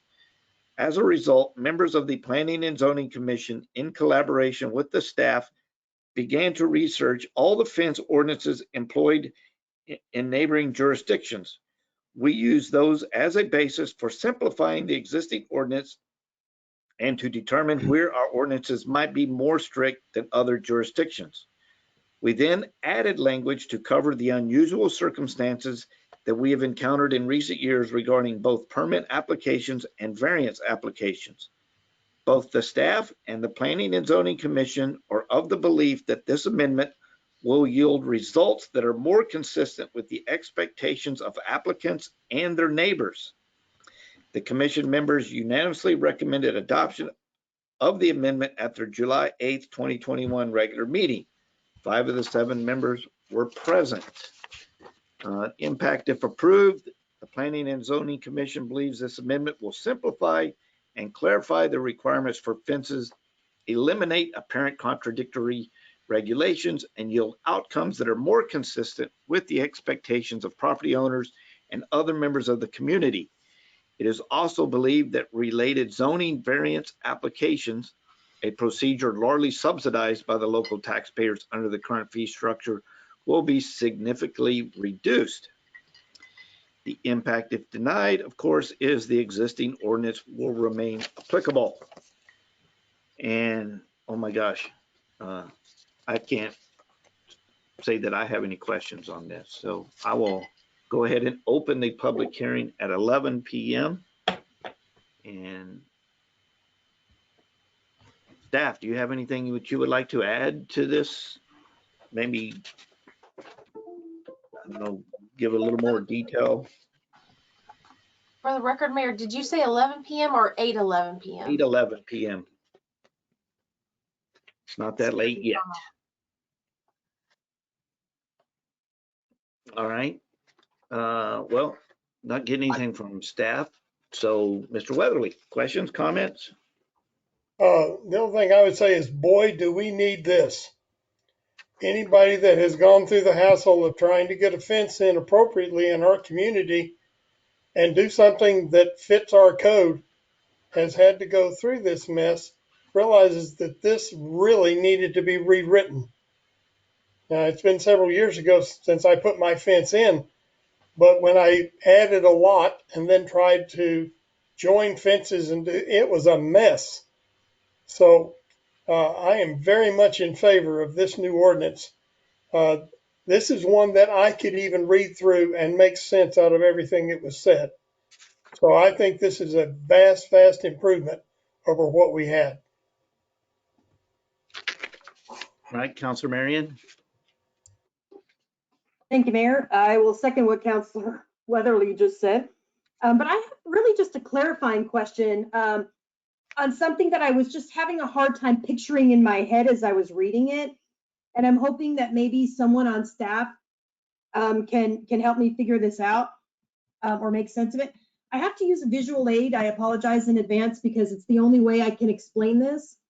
And I'm going to use 2 stickies if that's all right. If this is against some policy, let me know. But let's say this is the lot that has my house on it, right? And I own this other lot that is next to this one. And I want to put a fence around my extra lot, but it doesn't have my principal residence, right? So I'm on page 99 and I'm looking at what would be the new 22.15 B1. And it says that at least 1/2 of each property line of the secondary lot, this one here, or parcel that the fence crosses is common to the property that contains the principal use or building. So this lot with my house. Does that mean that if my 2 lots are like this, all 4 property lines of this lot, my extra lot, have to somehow at least half match up with this, which means this lot would be completely surrounded by these? What does that mean exactly? I don't understand the half of each property line. Yeah, what it's saying is the point of tangency or adjacency, it must be at least 50% of the property line. It can't be 10% that's common to the 2 property lines. You follow me? In other words, in this case, it would only be 25%, right? If you offset those, bring one of your pieces of paper up very high, okay? If they touch like that, you can't fence it. It's got to be at least halfway down. Okay, so if it touches like this, you're okay. Yes. Okay. And if it's half, you're helpful. okay. If it's less than half, you're not okay. Okay, I took it to mean half of the whole thing, and I'm like, well, how does that work exactly? Just the common property line. I appreciate that. Councilor Sullivan. I totally understand the explanation that Mr. Jambor just gave. I would just suggest that the way it's written, I can see why Councilor Marion was confused. At least 1/2 of each property line of a secondary lot or parcel that the fence crosses is common to the property that contains. I just think it might need some rewording for it to correctly express what Mr. Jambor described.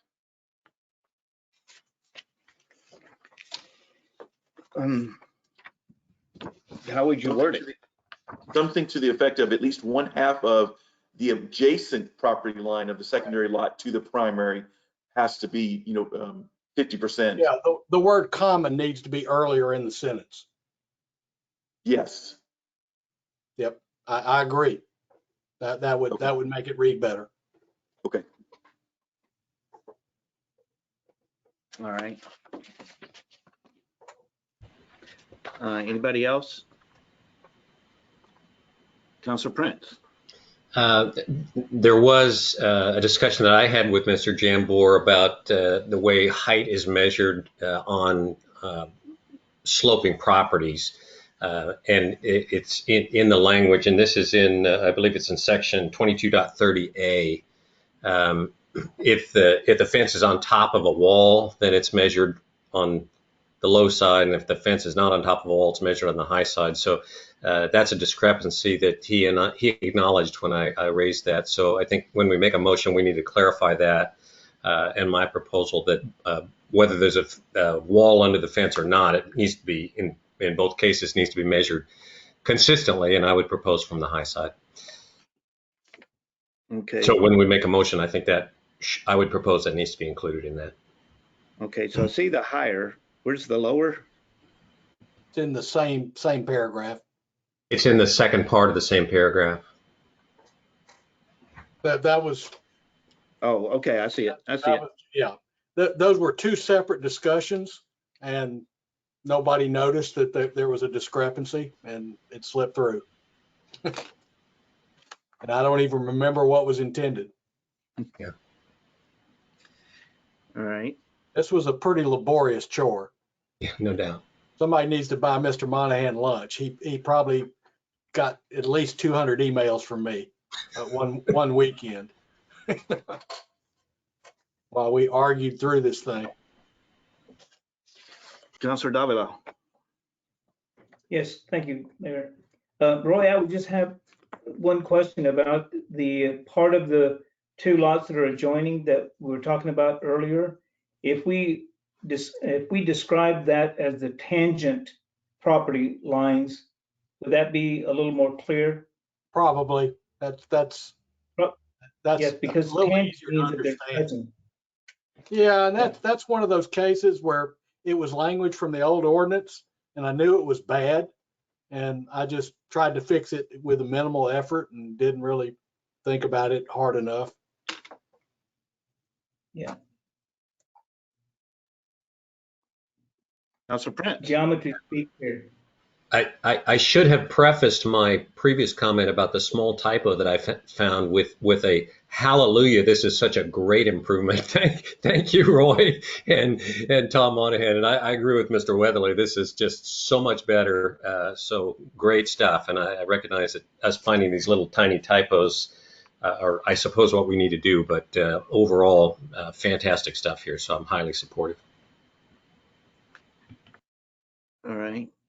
If that's everybody, I have a few. Now that we've gone through it, I have a couple of questions here. On page 104, 22.30B, number 3.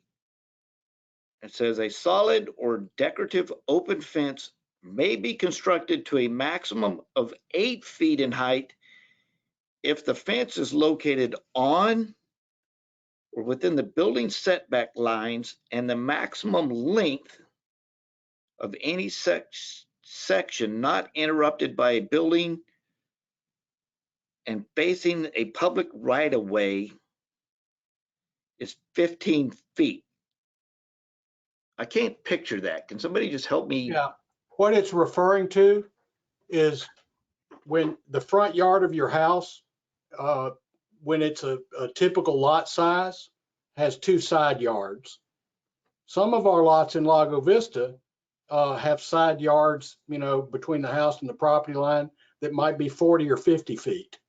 If you're going to have an 8-foot fence facing the front property line, we don't want it any longer than 15 feet, that 8-foot section.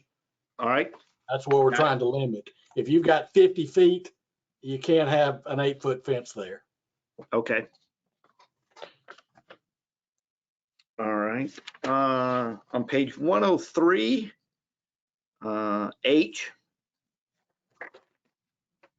22.20 exemptions. On page 103, H is talking about electric fences. It says warning signs no less than 12 inches in either height or width and space no further than 50 feet apart shall state warning electric fence in operation.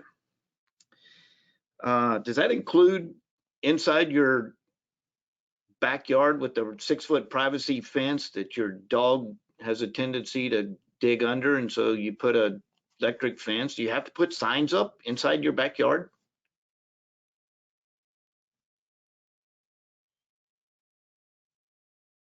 Yes, no? Takes off. Yeah, only on the part that's facing out with no other fence in front of it.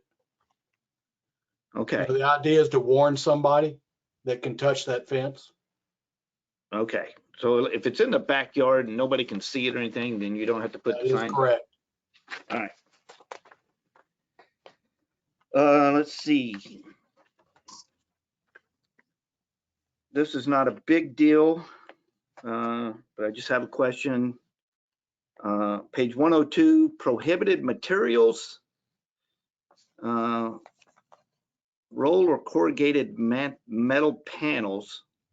I mean, I understand we don't want it looking like the side of a junkyard. You got a bunch of vehicles behind it and stuff like that with just corrugated. But I have seen some really pretty fences, in Austin, driving around in my fire truck. I've seen some really pretty fences that were welded wrought iron, and they used corrugated tin in the middle, kind of like the 14 gauge wire that some people have used. And they're really pretty. I'm not going to put one up myself, but I'm just wondering if we needed to exclude the rolled and corrugated metal panels, or is there an exception in there that allows pieces of corrugated? Is it completely prohibited? Well, I mean, obviously they could apply for an ordinance, but if they could prove that the appearance standards were being met. But that was the intent, is how do you keep the god awful ones away without prohibiting that material? And that's, if we had a solution to that, and we did that with the welded wire fabric. The ones that look good are the ones with the heavier fabric, so they don't get bent up and, kind of cheesy looking. If you've got a standard for us for the corrugated metal, we'll incorporate it, but we didn't come up with one. And my last one, being the country boy that I am, I have some deer skulls with antlers and some catfish heads on top of my post. Are those considered finials? I don't think so. Okay, just want to make sure I can leave those up there. Yeah, I think the idea is to, I'm not sure it's going to help the deer, but it's the thought that counts. Okay. Anything that'll help the deer, we would like to do. All right. That's all I have. Anybody else? All right. It's a public hearing, so anybody from the audience would like to add their comments?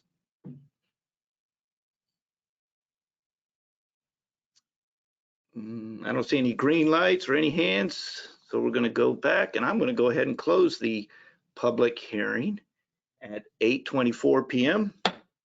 and I'll bring it to council for further discussion or possible action. No. Yes, Councilor Davila. Councilor Davila. Mayor, I'd like to make a motion that we adopt ordinance 21-08-19-0. Second. All right, I got the motion and the second from Councilor Weatherly. I see Councilor Marion's hand up, so further discussion, Councilor Marion? I would actually make a motion to amend that to note the modification to section 22.15 B1, fixing or moving that word common up earlier in the sentence. So at least 1/2 of each common property line of a secondary lot or parcel, etc. And then we have the height thing too. Yes, I just don't know where that is, or I would have put that in there. 11, oh no, I'm sorry, 22.30A. All right, so we have those two amendment requests, or the language, Councilor Davila. And to be explicit, the amendment request on 22.30A is to make both of them consistent in saying higher, measuring from the higher side.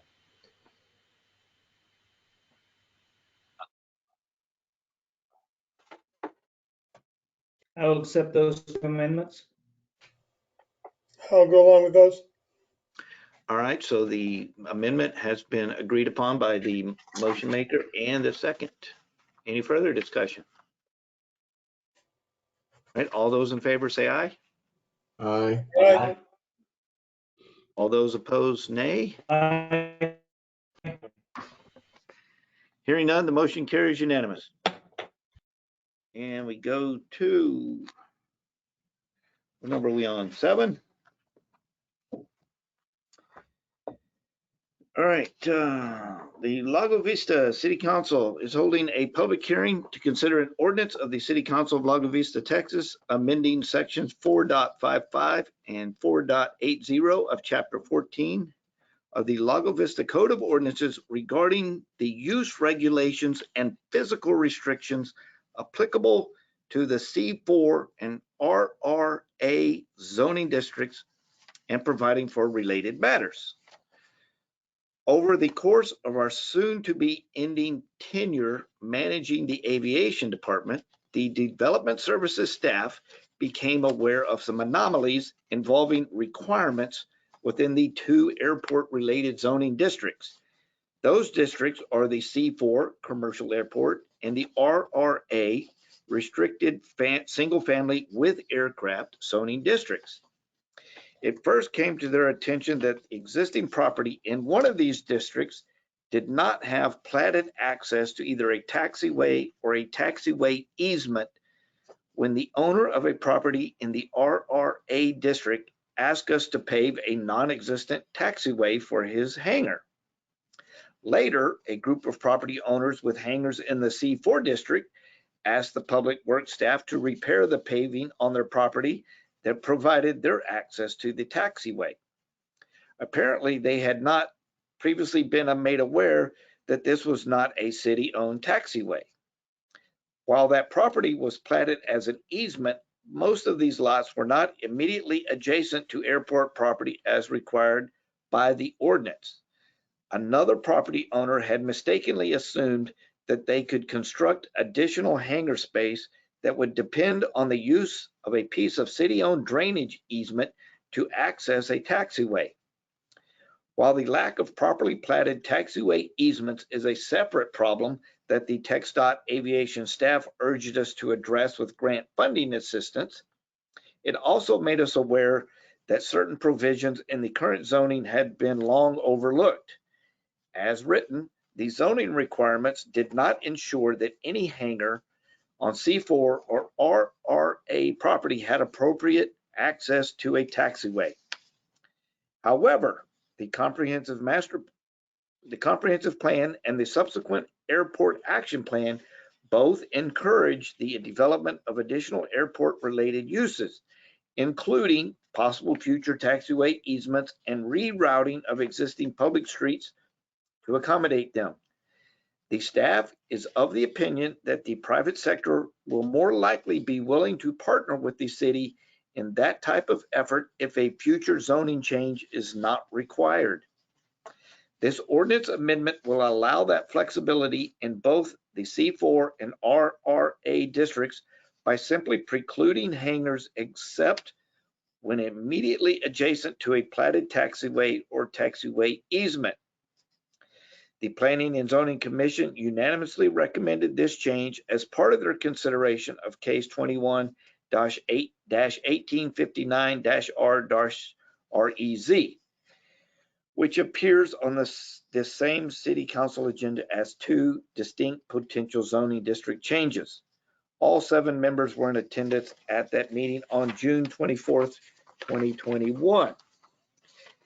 The impact, if approved, the district's regulations will be more flexible and able to accommodate future taxiway and taxiway easement extensions while eliminating the risk of additional hangars being constructed on property without proper runway access that is platted.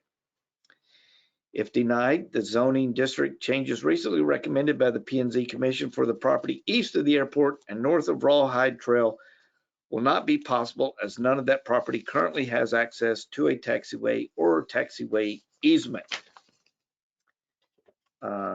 Is there anything staff would like to add to this summary? No, sir.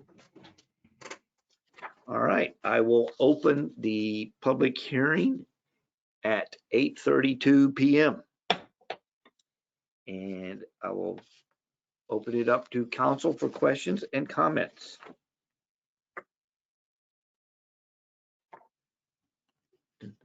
Anybody from council? Councilor Prince. Thank you, Mayor. So one that I believe is a typo, I think maybe Mr. Jambor had sent this to you. I think it's on page 111 of the packet. It's section 4.55E.1.A.4 and 5, which seems to be a repeat of .3 just above that. So I think that those 2 subsections, 4 and 5, which would be the top of page 112, should be stricken as they are a complete repeat of number 3 above.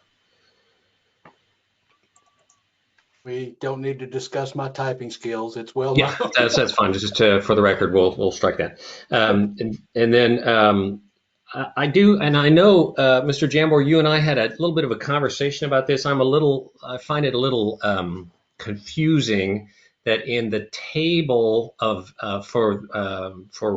table of requirements, there's not a height limited or a height limit shown in the table where I would expect it to be shown for the C4 zoning, Right. and so that I would suggest, it should be 28 feet, just like C2. Yeah, that table could use some help. Yeah, We know how to interpret it because we've had to use it so many times yeah, and figure out those odd lots that are around the airport. It's the same problem with the Travis Plaza where the city hall is. It's just a weird plat, and all those little footnotes are required to make sense out of it all. But you're right, it could read easier. We could put a better note there. yeah. I might suggest that, and whether we capture it in whether we can capture it in tonight's We potential can. motion or not. It's in that section, I think. Okay. And then I think my last thing, the note that I wrote to myself, and this is on page 113 of the packet. So at this is 4.80 .e, and then number 1, no property shall be zoned RRA save and except such property shall abut property adjoining the airport, property in the C4 or other property in RRA. So this seems to me like you could do a property that's RRA next to one that is RRA, and then do one next to that and next to that. So it's kind of a zone creep, but maybe that's okay. It just struck me as little odd language as we're working through it. Maybe that's zone creep is something that's acceptable as long as it's consistent. And I'll give you an example. The RRA property on the west side of the runway, that's what that is. It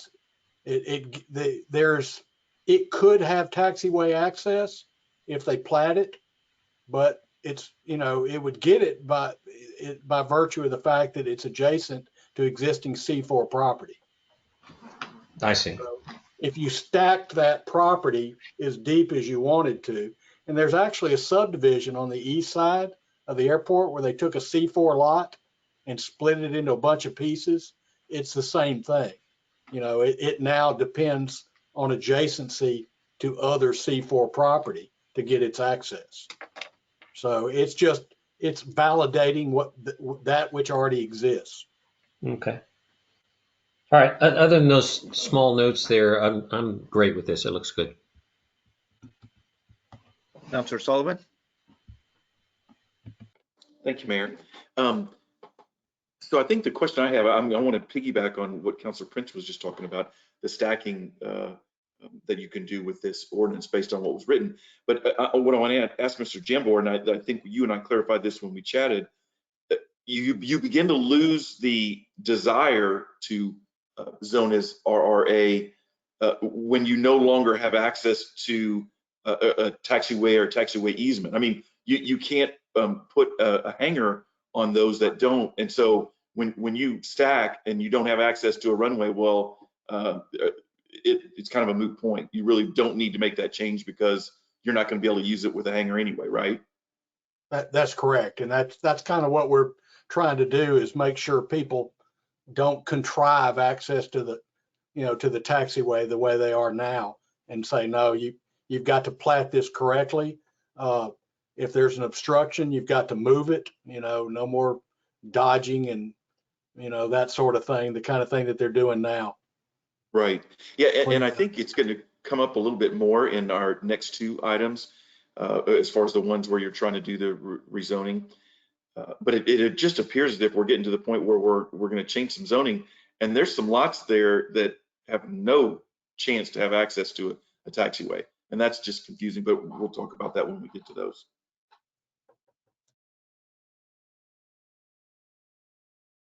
All right. Anybody else?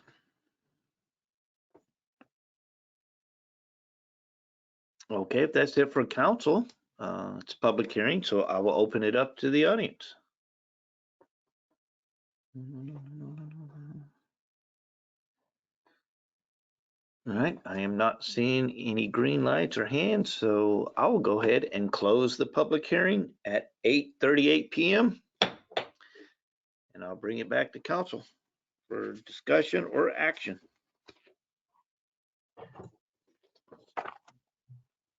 Councilor Sullivan. Mayor, I will make a motion that we accept ordinance 21-18-19-01, amending sections 4.1, 4.55, and 4.80 of Chapter 14 of the Lago Vista Code of Ordinances with the changes as noted by Councilor Prince. If he can tell me that section number. Sure. It was those 4.55E.1.A, sections 4 and 5 should be removed from the packet. I'll make that part of my motion. Second. All right, I have a motion and a second by Councilor Williams. Any further discussion? All right, all those in favor say aye. Aye. Aye. All those opposed, nay. Hearing none, the motion carries unanimous. And we go to 8.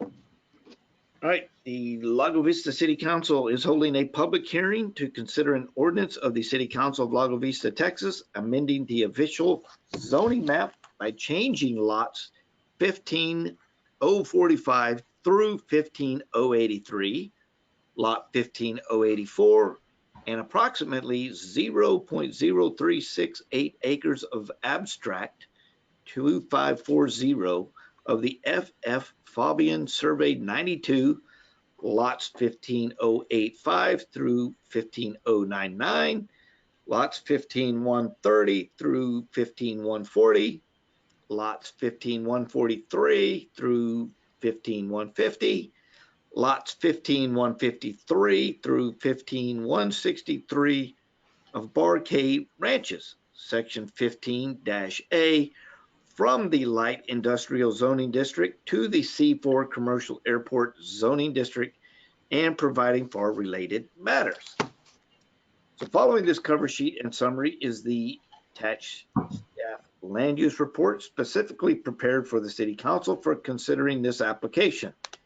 It precedes the packet that included a very similar staff land use report that was presented to the Planning and Zoning Commission for use in formulating their recommendation at their June 24th, 2021 special called meeting.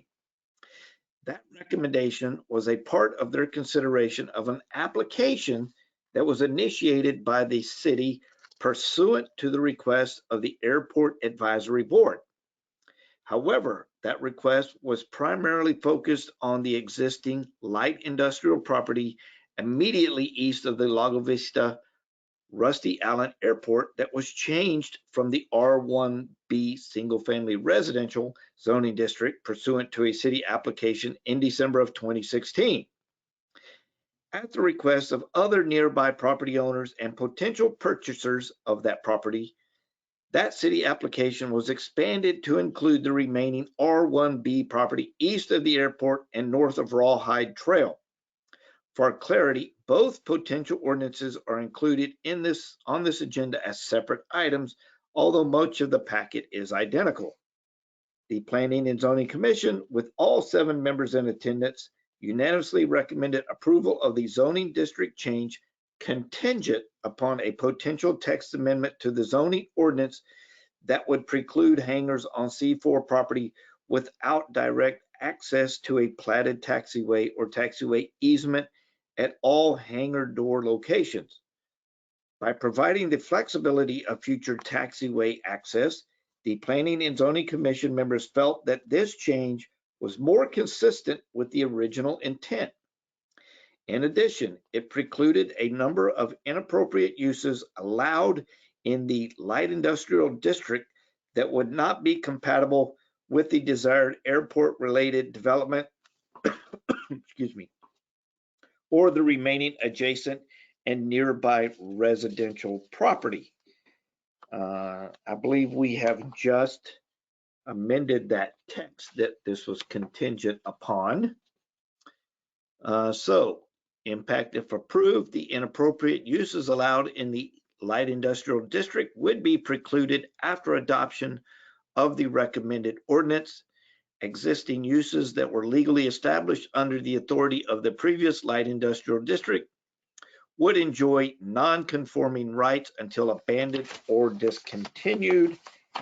And if anybody is curious, those light industrial uses that would be precluded include boat storage, coal, sand, and gravel yards, exhibition and rodeo grounds, that saddens me, open storage, recreation vehicle park, storage and sale of autos, trailers, farm implements and equipment, and similar equipment on open lot, junk and salvage yards, all open air storage of junk, waste, and salvage material, livestock or poultry shelter or care, stable. Those would be precluded. Impact if denied, the property will remain in the light industrial zoning district and retain the use rights in accordance with Table B of Chapter 14 of the Lago Vista Code of Ordinances. Does staff have anything they would like to add to that summary? No, sir. And that is the primary emphasis behind this thing, to get rid of those inappropriate uses. The other things are, secondary. But rodeos are cool. All right, let me open the public hearing at 8:45 p.m. And yes, Councilor Sullivan. Thank you, Mayor. The first thing I wanted to do is, I have to admit, when I read through this, it was confusing, partially because we didn't have some of the maps, but we subsequently received them, and they are in the packet, the latest packet. I just wanted to get Mr. Jambor to confirm what I think is the case, and that is all the property that we're discussing with this particular item is in the light purple to the east of the airport. Is that correct? That is absolutely correct. And I apologize. I confused Sandra so bad with my big packet this month. No problem. No problem. I just figured you missed it the first time, but once Councilor Prince also sent the note saying there is no map, I think you figured out that it wasn't there. I perked up then. Yes, I did. Sullivan, it just isn't crazy anymore. I get it. So my next question is, and this kind of piggybacks on what we talked about with the last item. If you look at that purple section, none of those parcels have any access to a taxiway or a taxiway easement. And so if we do this rezoning, it goes to C4. Yeah, we've gotten rid of the light industrial, but they're also not going to be hangar homes or hangars right as of right now. Is that an accurate statement? Well, it is, except for one thing, and I really didn't make this up. That gentleman that I told you that owned a handful of lots, yes, he sir. really did show up at the counter today, and you're about to get an email from him to look at. Fair enough, but you're saying there something could change in the future. I'm saying as of right now. You're correct. Right. Okay. So I'll go a step further and say that the city purchased a lot over in the red section on the east side of the airport with the express purpose that we were going to use it in the future to extend taxiways over to that east side. And in the airport action plan, it was designed that the city would purchase these lots over here to expand their airport footprint, add hangars that could be revenue generating, blah, blah, blah. And all I would suggest is if we go down the path that we're heading with this, it seems to me that we will no longer be able to execute on that part of the airport action plan. And that's fine if that's our intent. I would just suggest that it probably makes sense that if we make these changes tonight or at a subsequent meeting, that the airport action plan really does need to be updated to correctly reflect what we do and don't want to do up there. And I think that's all I've got to say. All right, Councilor Prince.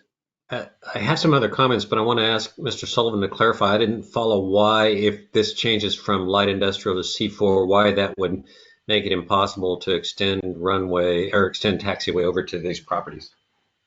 Oh, didn't mean to say that it would be impossible. What I said is likely to be improbable moving forward is that the city would then purchase much of that property over there and end up operating city-owned hangars. We move this to C4, those lots become even more valuable than what they are today, and it would just become unlikely that the city would be able to buy those properties and extend it over. It's much more likely that it would end up, if we did extend a taxiway over there, that it would be commercial. We would obviously get the property tax associated with it, but we wouldn't get revenue directly funneled to the airport from that property over there. Okay, thank you. That clarifies. One of the comments I wanted to make, and I think Mr. Sullivan kind of got there, that what we're considering in this item, which is number 8, is the purple light industrial becoming C4. And then number 9, we'll talk about the residential stuff further to the east. It was pretty clear to me that there were some citizen comments that were opposed to, this change. And I think it was because they were under the perception that their property currently zoned residential might be changed by the city to be commercial. And so, we explicitly said a second ago that in this item number 8, it's all purple going to, from light industrial to C4. The next one we'll talk about all residential change. There's absolutely, in both number 8 and number 9, there's absolutely no crossover. There's no place where the city is proposing taking something currently zoned residential and make it commercial, or conversely, currently zoned light industrial and making it residential. So those citizens' concerns, I think, are unwarranted and not something they need to worry about. Yeah, and I sympathize with that because, this was a tack on, if you will, to the original idea. And as a result, it wasn't clear. And one of the reasons it wasn't clear because we had no idea where it was going to go, so we advertised it very broadly and we talked about it very broadly. And it's understandable that they weren't really sure what might happen. We didn't know what might happen either.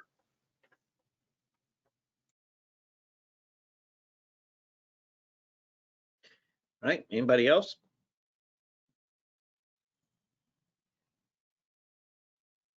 All right, I will open it up to the audience for comments on this one.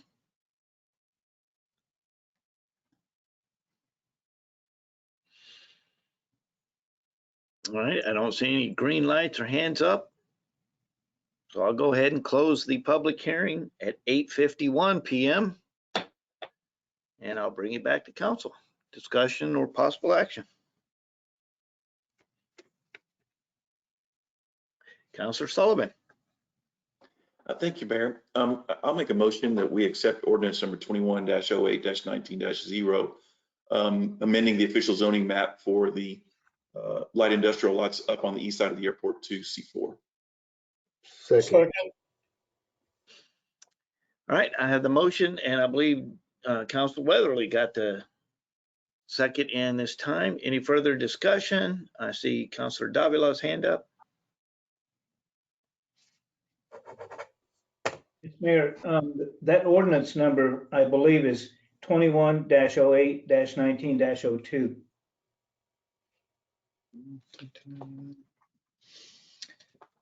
Let's see. We've used 0 and 1. Let's see, what page is that? 120, is it on the page? 123. 121. 123. Yeah, I'm looking at the 123 where the official ordinance is, and it's one of those ones with the smiley face, and so that's the reason why I specifically called out what the item was. That it was talking about rezoning of light industrial properties east of the airport to C4. Right, because when you get to agenda item number 10, two more down the list, the ordinance number is 21-08-19-01. So it's got the 01 on agenda item number 2, on agenda item number 10. So we can't go 01. But again, I think we've used 00 and 01 already, I think. I think they were just O. Has anybody said the actual last? No, they were all smiley faces. Yeah, I've not said the final digit on, and Miss Marion didn't when she did hers. She didn't even call out the ordinance number. I've just I changed think my the way motion to make you. Right.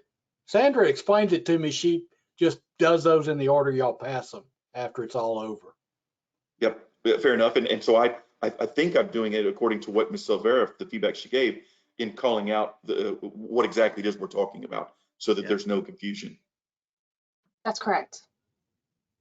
Yeah, Okay. just so long as Sandra knows that number 10 already has 01 on it, so doesn't put number 01 on one we've already passed. All right. Anything else?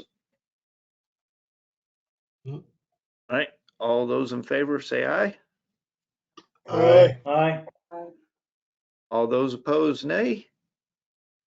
Hearing none, motion carries unanimous. And we now go to number 9, which is basically the same thing, except that, let me read it.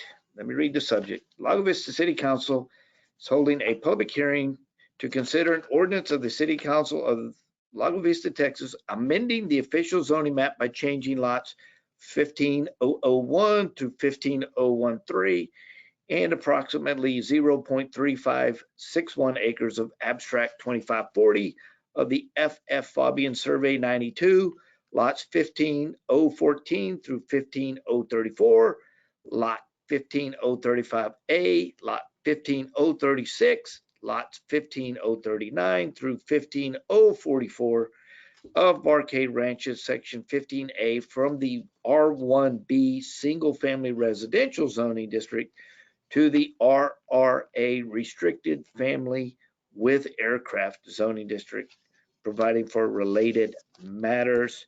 So this is pretty much the same thing, except for LI to C4, we're going from R1B to RRA. Staff, have anything to add to that summary? Well, no, sir. Just to, this was added on at the request of the property owners. It happened to be coincidentally at the same time. I think the real impetus behind the request was for them to have the ability to build what are more commonly called barn dominiums today. And, if those include hangars, fine, but there were people that wanted to build them up there just because they thought that sort of thing would be welcomed in that area. That's, whether that's a valid request or not, that's what they said. And that's what persuaded the Planning and Zoning Commission to make this recommendation. All right, thank you. All right, well, I will open the public hearing at 8:56 p.m. And council, comments, questions? Council Prince.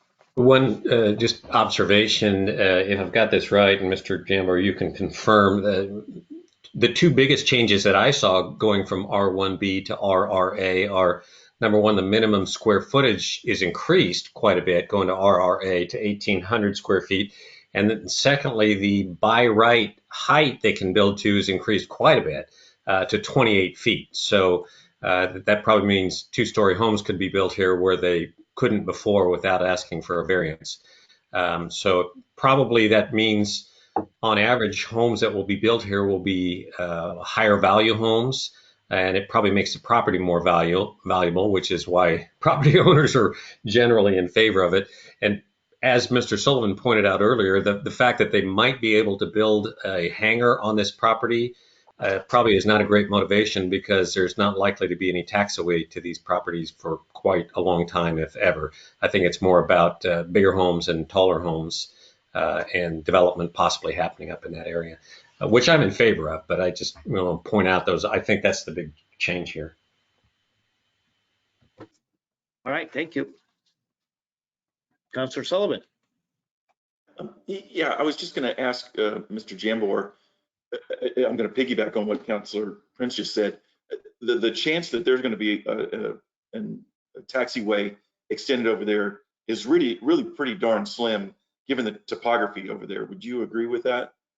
Oh, absolutely. Yeah, I mean, it's the slope over there east of Ranger Trail, I think it is is just crazy. Yeah, I think the more likely RRA sites with taxiway access are actually at the dead end of Barquet someday. Yeah, Those are yeah. far more likely. Right, especially if we do an extension to the runway. Yep. So my next question is, again, piggybacking on Councilor Prince, he had highlighted the size and the height, but I thought when I chatted with you, the other real reason why this was being requested is so that they can utilize a different siding material. So for example, many of the hangars that are on the airport grounds are sheet metal siding. And if we make this change, they'll be able to build homes in this area with sheet metal siding. Is that not correct? That's it. Yes, sir.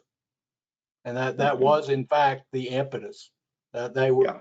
The idea is, we would like to build homes that look like the hangars that aren't hangars. And so, I'm going to, say I'm a little dubious about there being high value homes over there if you end up with a bunch of sheet metal homes being built over there, to be honest with you. I also think it's highly unlikely that you're going to have, unless they do get a taxiway easement and have hangars, that you're going to have high value homes over there, but just because of the proximity of the airport and no noise associated with folks coming and going. This one I'm a little bit more circumspect about, to be honest with you. I don't know that I can actually, put a finger on exactly why I don't like it, but I'm just not sure that we want a bunch of sheet metal homes built over in that section.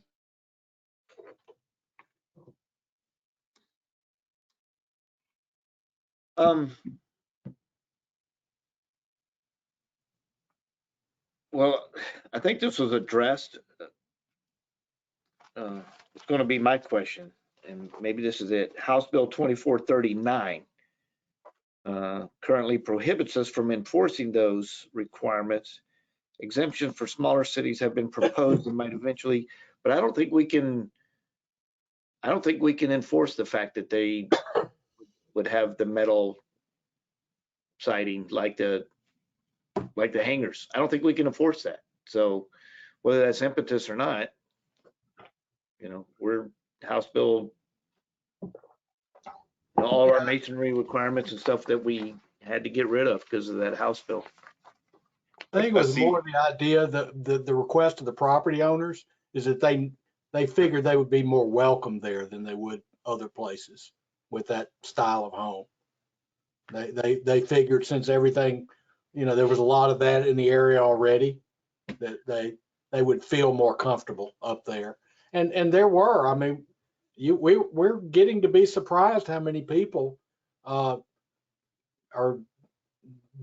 bothered by the noise. They're not scared off by it at all. It's like, right. Okay, we just approved a special exception for somebody up there that's a lady that's about to have her first child, right by the runway. And we just said, really?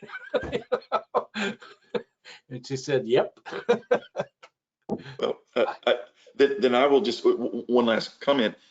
I do believe we need to go back and update the airport action plan to reflect what we're really going to try and do on both the east and west side, so that it's clear to everybody what the city's intent is.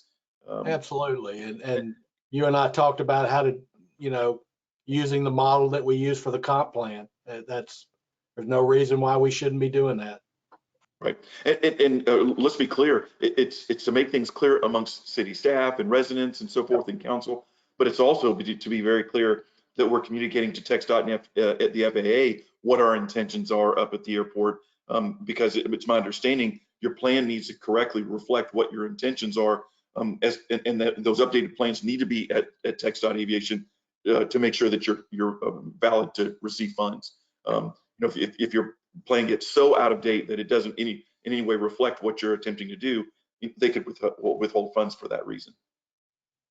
It's a good idea for the city to work all its plans constantly. That's right. That's I haven't worked too many cities where the citizen volunteers and the council are willing to roll up their sleeves and do it, but it's very refreshing that you guys are. And knowing now that we really can't restrict sheet metal in any part of town, I'll retract my concern about it. I mean, if there's not much we can do, I'll take it We back. hope that changes someday, though. So we need to be mindful that it might, and not give up and on that thought process, though.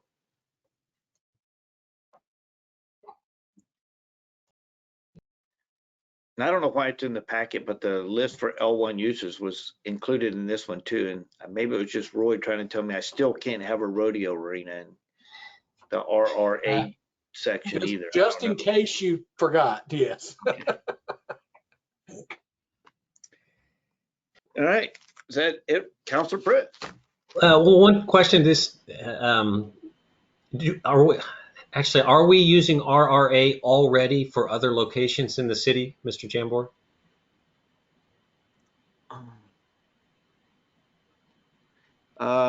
If you'll look to the west of C4 red. Oh, there's some on the right there on the airport. That's right. Okay. But where I was going with my that is, I was wondering how close this is to R1 tall, if in fact the biggest thing here is the height. But and my head was off on a tangent here that I know Mr. Jambor and I have talked about. We have these proliferation of residential types of zoning, and in some cases might be better to simplify things. But if we've already got RRA elsewhere, we're not creating a new zoning district with our discussion tonight. That's strike that comment. I'm okay with this. All right, anybody else on council? All right, I'll open it up to the audience for comments.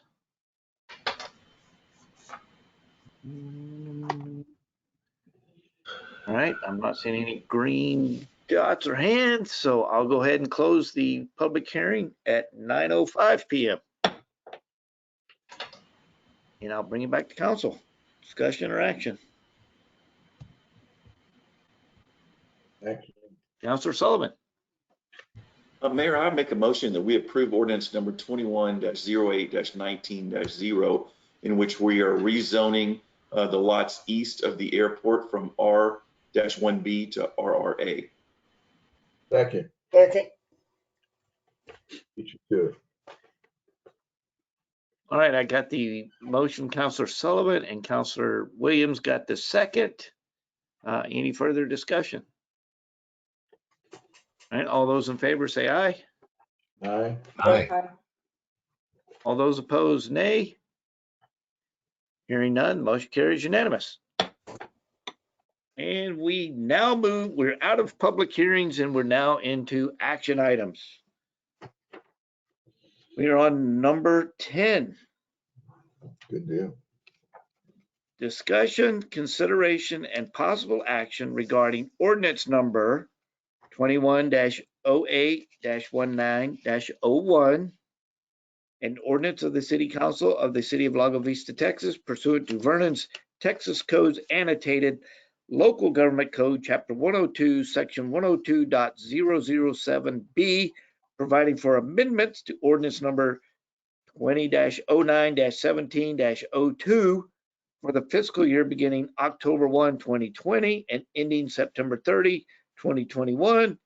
Amendments to said budget by department are set forth in Exhibit A attached to this ordinance. The City of Lago Vista entered into an agreement with KLVB to build a sculpture at Don Point and the Loman Ford intersection.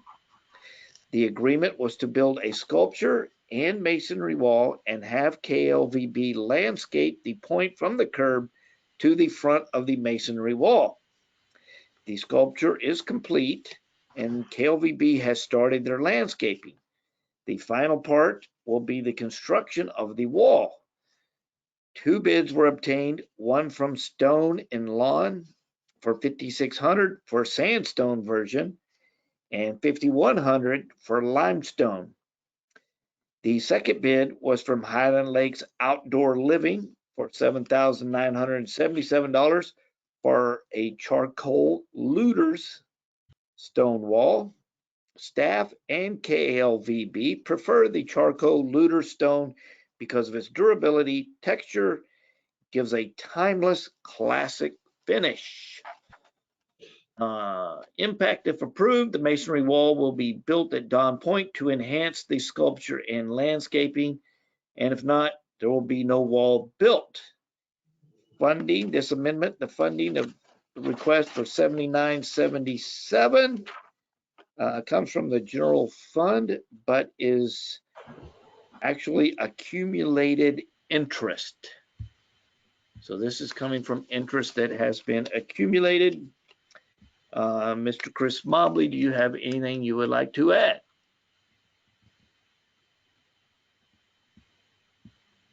Next time I'll definitely put pictures on there so you guys can figure out what I'm talking about. Very obvious that there are going to be some questions on that. So you can bet there'll be some pictures next time. All right. I thought I saw some pictures of the looters. Where was that not? Was that not in Yeah, there? that's attached. I think what I should have done is given more of a idea of what the wall's going to look like when it fits in where the sculpture and the landscaping is. Yeah. I see what you're saying. All right. All right. Council, comments, questions?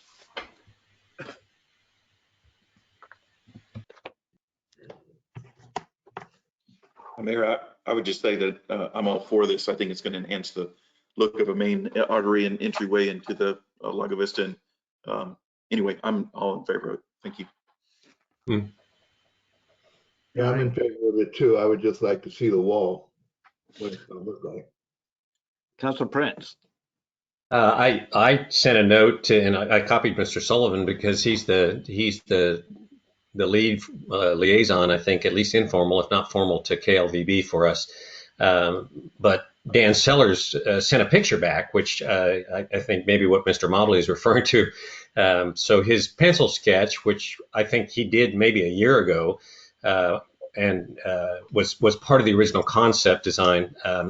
And I'll do a description because Mr. Mobley didn't. It's a wall that's curved in the shape that you can already see on the ground there at kind of the part that's under construction, the part farthest away from Loman. So the wall would follow that curve and be about 2 feet tall, I believe it is. So it's a relatively low wall going from curb to curb, and kind of filling in the backside of that circle, if you will. So it's a nice looking design. I've heard comments from citizens that it feels like that whole design is sort of aesthetically consistent with what we've done in the Veterans Park. It's a good look and feel going with that. I think KLVB did a great job driving this and transitioned through city manager and had to manage the project for a while. And now Mr. Mobley's on board helping with that. And so as with Mr. Sullivan, I'm definitely very much in favor of this. All right. Thank you very much. Councilor Marion. Thank you, Mayor. I have a couple of questions. The first question is the funding source. Is it possible to use hot funds for this by any chance, or does it have to come from the general fund? I'll let somebody answer that more directly. So hot funds are normally used for anything that is tourism or marketing. This is technically not putting heads in beds for tourism, and it's not marketing. It's more of a beautification project. So that is why it's coming out of the general fund. Okay, so the hot funds can't be used for beautification projects? Not typically. Normally they are used for tourism. Like I said, it has to put heads in beds, and or it is a draw, like a marketing ploy to draw people, like our festivities, our concerts, things like that. Okay. And then the other question I had really was just about the material. So I noticed that there's 3 bids. I found it interesting, first of all, that they came from different places and that neither place put in bids for both types or all 3 types of rock, which, you know, perhaps had both places been asked to do that, maybe there could have been a better price found, because the charcoal looters is more expensive by far. But part of the stone that we have on our house is charcoal looters, and they peel. And so I was just kind of wondering about that, because sometimes when it rains, and sometimes, you know, just as time has gone on, like pieces or parts of it shave off and wind up on our driveway, or when it rains, the rain takes it off and then it kind of clumps up in areas of our driveway. And so just kind of wondered about the choice of material, and hoping that it doesn't eventually you know, cause any problems with the very nice landscaping that they just completed there recently. But that was really just more of a comment. But and then I think the last one is on the height. And I was just wondering if there's anyone that might be able to speak to why the decision was made to go with 2 feet. Because I'm thinking, like, when I drive by, I don't know how high it is off of the ground, but it makes me wonder if that wall is actually going to look like it's underneath it. So I'm just wondering aesthetically how that might look. But I'm just curious where, you know, 2 feet, the idea of 2 feet came from. Yeah, I can address that. The wall it will curve. At the lowest place, it'll be 12 1/4 inches, and at the highest place, it'll be 30 1/4 inches. So, and obviously, if we were to build it up more, we would have been spending a lot more money on that too. So, it was a matter of picking out a good stone. We picked out that stone because it is less porous. It is harder, a harder limestone. It's actually a prettier stone too. It has some grays in it, so it's not your typical sandstone or limestone. That if you look at a lot of homes at the bottom of the things that have sandstone and limestone, they start to show wear and everything. And so we just thought it would be a better look for that. Obviously, we would have liked to make that taller, but you can imagine that the cost if we would have made that. So that was kind of a decision with KVLB and myself. So Chris, how far back does the wall sit from the actual sculpture? Well, if you look out there, it's actually where it's dug out. It'll sit right on top of that. So you're talking maybe 6-8 feet back from it. You know, we did try to take in consideration of, you know, when you build the wall, what kind of plants do you put in there that don't cover the wall, because that kind of defeats the purpose of the wall. So KLBB and Dan, they really tried to sketch something out with what other landscaping and plants that they'll use there that won't really hide that and will augment it. So it would have been nice to be taller, but it's you know, that would have been a lot more money. All right, thank you, Councilor Sullivan. Mayor, I just want to add one thing, and Mr. Mobley can confirm if I'm right about this, but my understanding from when I was working out the other day, there's an electrical box, quite unseemly looking one, to be honest with you. And my understanding is a new box is supposed to come and it's going to get tucked in behind the wall so it won't be as visible. So I think that's another purpose for the wall. Yeah, that would be the final thing that we do once we get the wall up, is to relocate that electrical box, attaching it to the back of the wall to give that a nice clean look.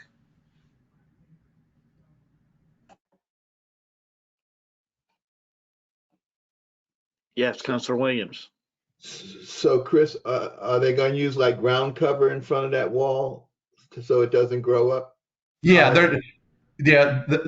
we're aware of, you know, that if we have anything that goes up, it's going to defer from that. So I can send you guys the plan of what that was look like. Like I said, I should have kind of put it on this sheet to show you, but we're aware of if you're putting things up, you know, it's gonna take away from the wall. But KLVB has a whole landscaping plan. Got it. Mm-hmm. Okay.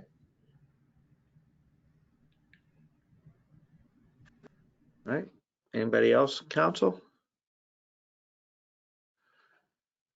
All right.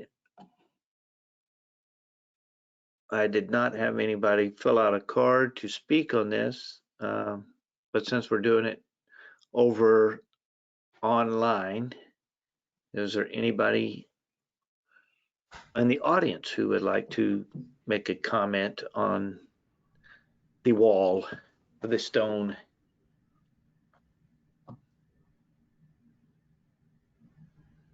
All right. Seeing none, I'll bring it back to council for possible action. Mayor, if I may make a comment before, I think Mr. Sullivan, Mr. Expert Action Item is probably ready to go. This is a good example, I think, to bring it up. This item, as described, is it's got this long language around budget, and we see these Vernon's laws, these budget items on a pretty regular basis. And when I read that, I really can't tell what it's about. And I'm wondering if we could just make it a practice of somehow adjusting the title. And in this case, I would suggest something like what we already have listed under action item number 10, if it could end with something like regarding requested funding for a rock wall at Dawn Point. I would find that very helpful, just so I can very quickly see what this item is about, because sometimes we see these budget amendment items more than one on an agenda. It's kind of hard to keep track of which is which. So that would be a request for future items that are budget changes. All right. Let's see. As opposed to having it just in the executive summary. Yeah, that's fine. Well, wherever is appropriate. Yeah.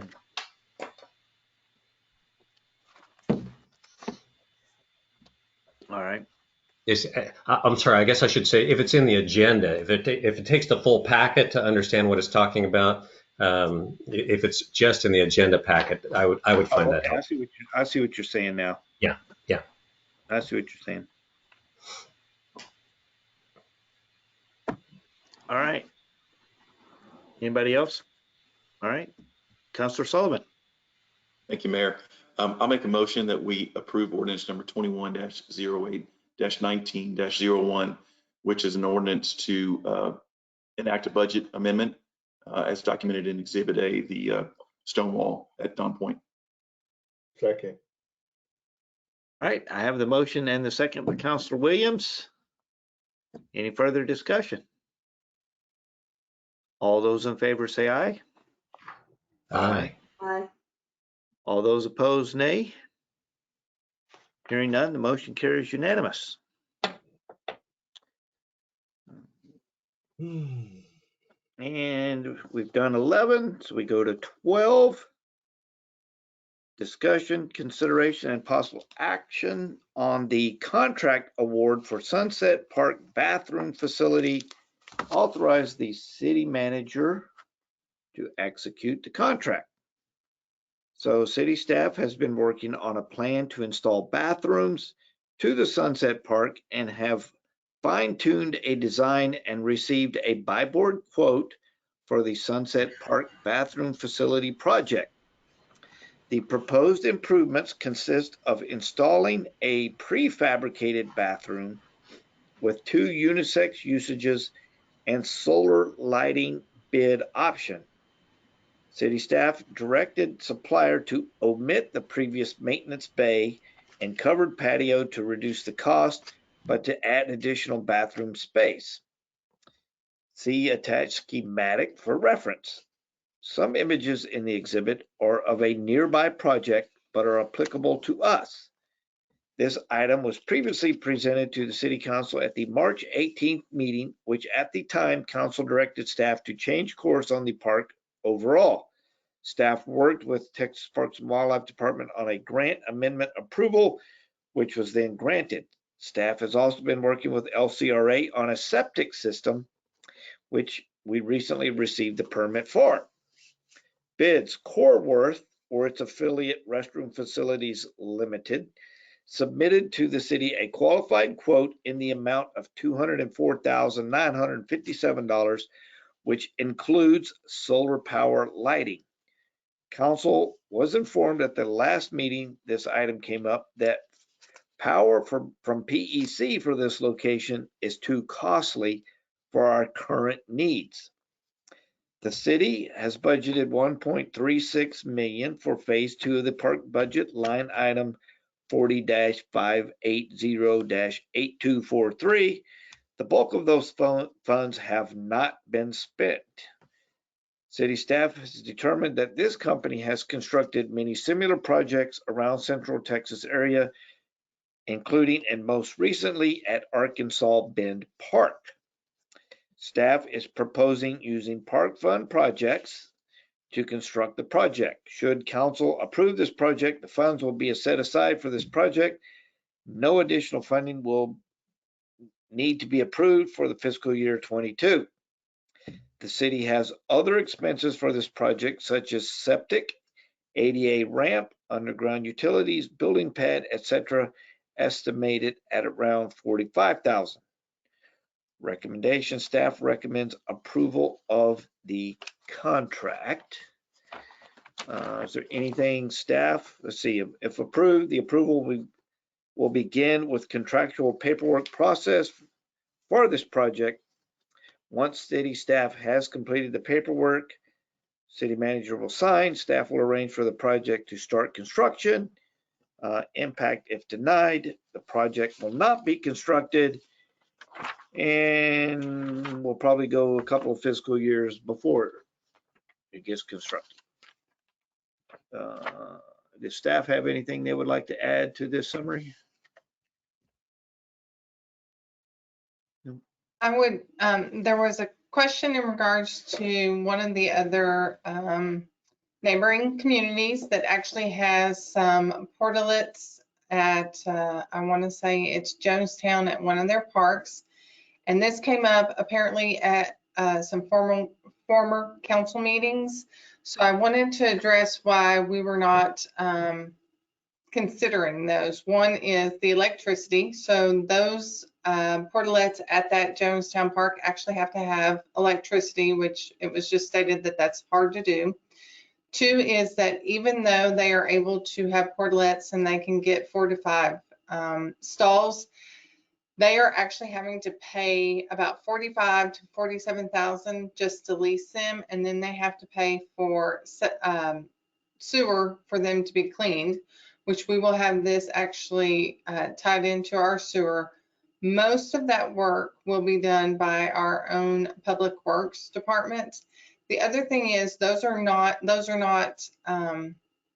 permanent fixtures at Jonestown. They have to actually be able to release because they are in a floodplain.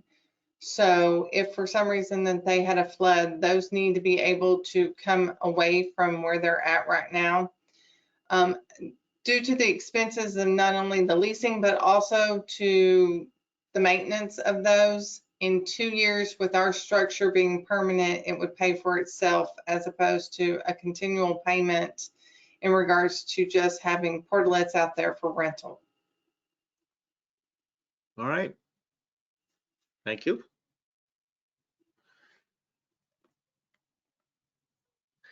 So council, questions, comments?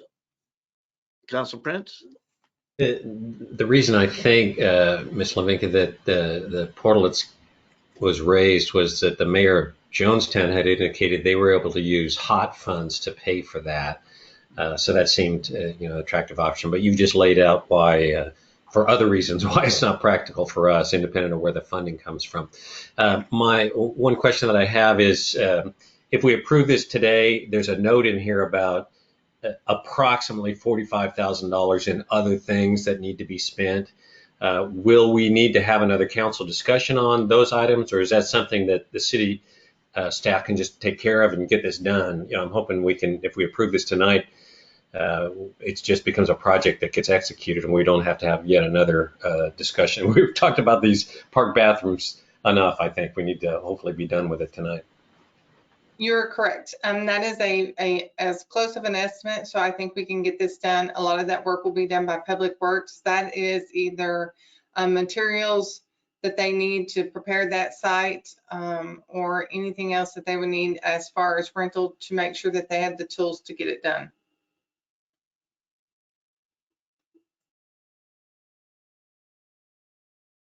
All right, anybody else? Councilor Marion? Thank you, Mayor. I was wondering if someone on staff might be able to talk a little bit about the solar lighting and what that's going to look like. So there's been some questions raised by citizens as to whether or not the solar lighting would last long enough into the evening for there to be light in the bathroom as long as you might need it for tournaments and things like that. That could be occurring at the park somewhat late into the night. And would there be like an automatic turn on when you walk in so that the lights come on when the door opens or when there's movement or something like that? Or is it a light switch? Those sorts of questions. Could somebody maybe just talk a little bit to the solar lighting aspect of things? But before they answer that question, we do not have lighting on any fields at all, do we? We don't have the ability to engage in things after twilight, do we? As far no, as I know, sir, we we have no don't. light. No, it's dusk to dawn. At some point, wasn't there going to be lights in those fields, like down the road? I think what you might be referring to, we have solar lights out there that are around the parking lot, just to kind of get people in and out. But as far as on the fields, there are no lights, and there are not plans for it just yet. Okay, so into the future, when there might be lights on the fields themselves, would the lighting for the bathrooms be updated, or would it still at that point be solar? I would assume at that time we would light the whole park, the parking lot and the fields, and getting access into the park. Yes. I'm going to make the assumption that once we have electricity out there and we're able to put in lighting, permanent lighting, that we would still prefer to use the solar when able. But if we do have some night games and stuff, it would be supplemented with actual electricity. So I'm thinking it wouldn't be hard to, supplement it's kind of like people that have generators in their house. So when the power goes off, I'm thinking the electricity could come on whenever we run out of the solar power. You are correct. That's normally what happens if you tie electricity into something that does have solar. They have battery packs, so the solar actually will charge the battery pack so that when the solar is gone, that the electricity will take over on the grid.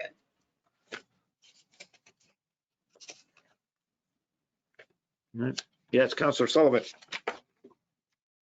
Thank you, Mayor. I didn't see a map in the packet that shows where the bathrooms are going to be placed. Could someone help describe what the placement's going to be? Yeah, I can do that. As you go into the park now, we've got the big limestone parking lot.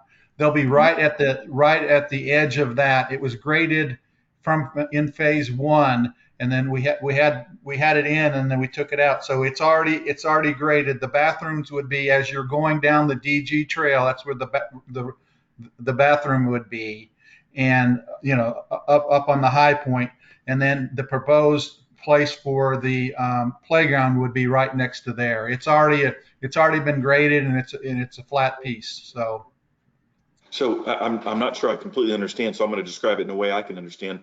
So you've Yeah. got the big parking lot, and then to the north is the volleyball and the soccer field, and to the south of the baseball fields. Is it on the baseball field side or the soccer field side? Yeah, the baseball field side. Yes, sir. As you start down the DG trail, there's a flat place that's already been graded.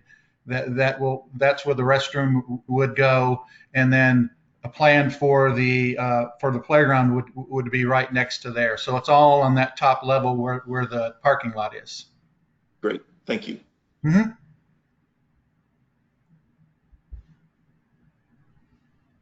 All right. Anybody else?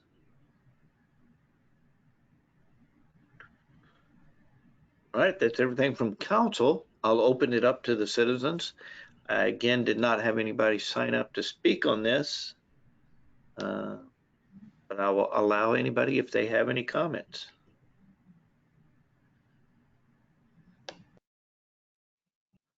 All right, I'm not seeing anybody, so I'll bring it back to council for possible action.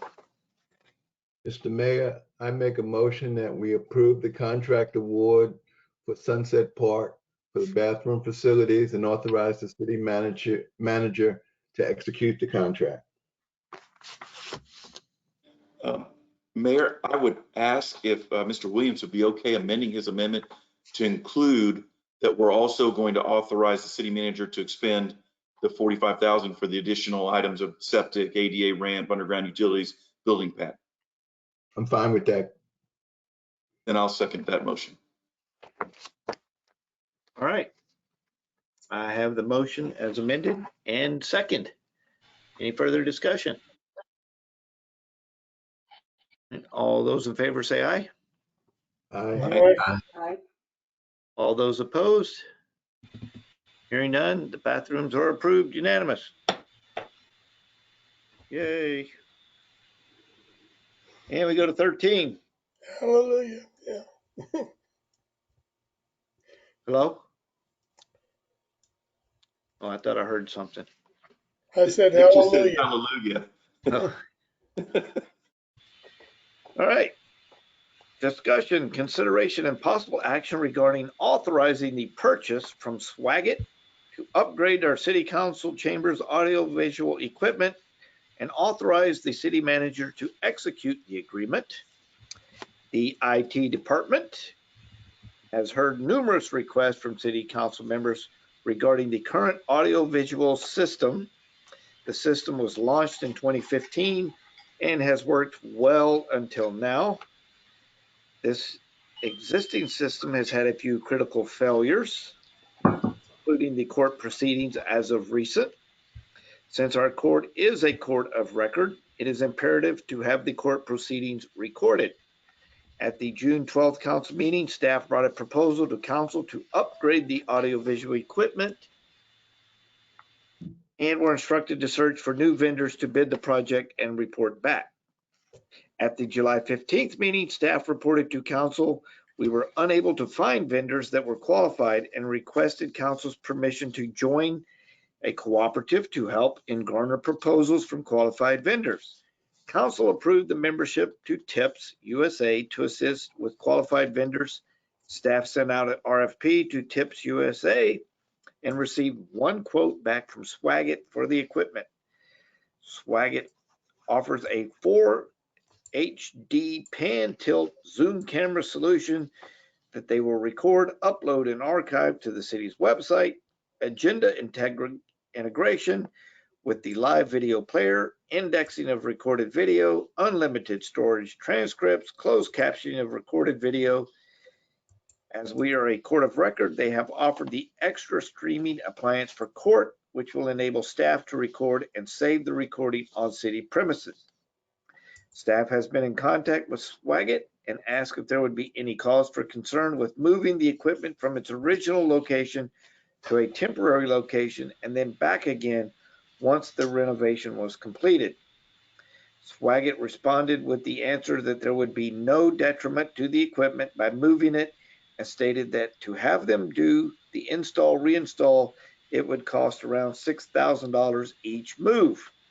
The reason that this is higher than the original install is because to uninstall and then reinstall could take more time. Will cameras be installed in the same place in the renovated city hall? Will it require new cable runs? Would we want it built into the rack when installed into the renovated city hall, etc.? Their turnaround is estimated at 45 to 60 days after signing the contract. Staff is available for questions. If approved, City of Lago Vista will have a completely new redesigned AV system to broadcast live. And if not, we will continue with our current AV system.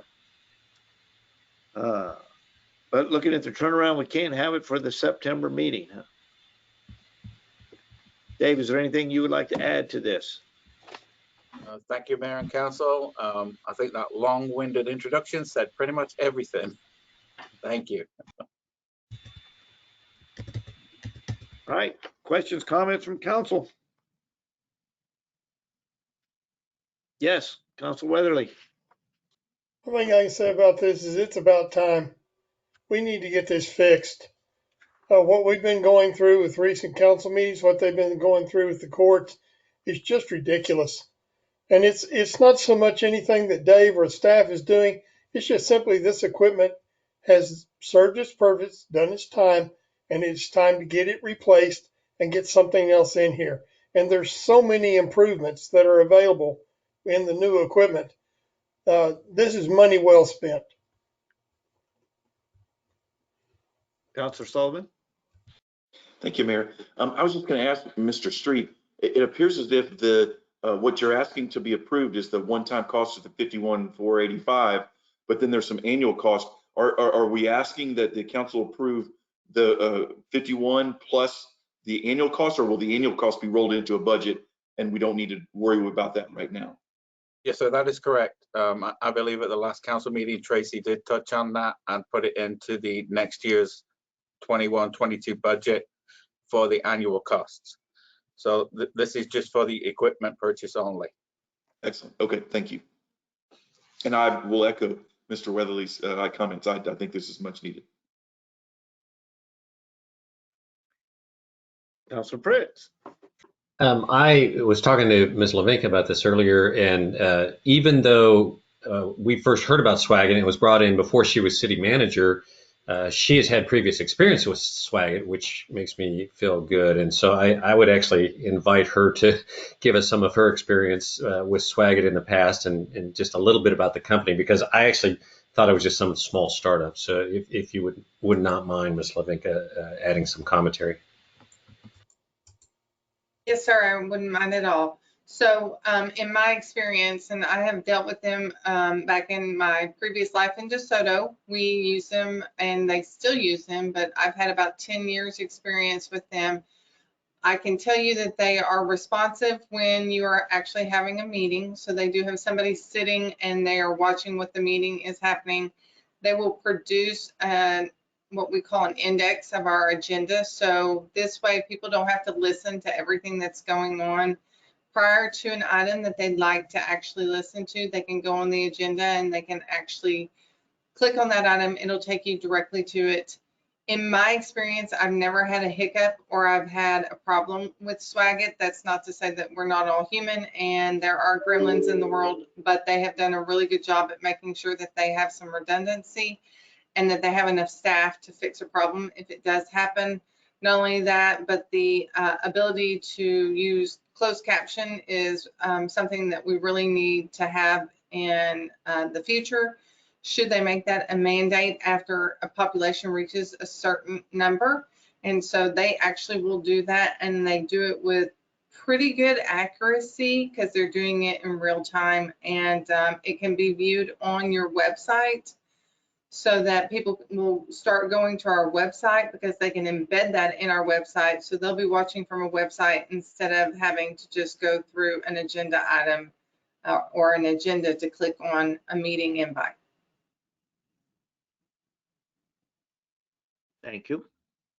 And thank you. And then if I may ask a question, I saw in the proposed version of the service we would get, I think it was supporting for 75 meetings. And if I just do the math, council does 24 regular meetings per year, another 10 or so special called. We've got planning and zoning and board of adjustment and building standards. I can see us going through that 75 number. Is there a reasonable extension plan where if we need them to do 85 or 105 meetings, it's easy to negotiate that? And have we already investigated that if 75 is not enough? Yes, sir. If we get close to 75 or we feel we need more, they offer a per meeting, or you could just buy 10 meetings. It's entirely up to you. But yeah, they're fully flexible. I just didn't want us to go overboard on the first year. All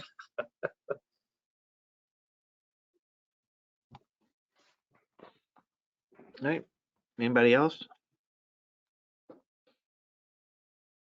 Councilor Marion? Thank you, Mayor.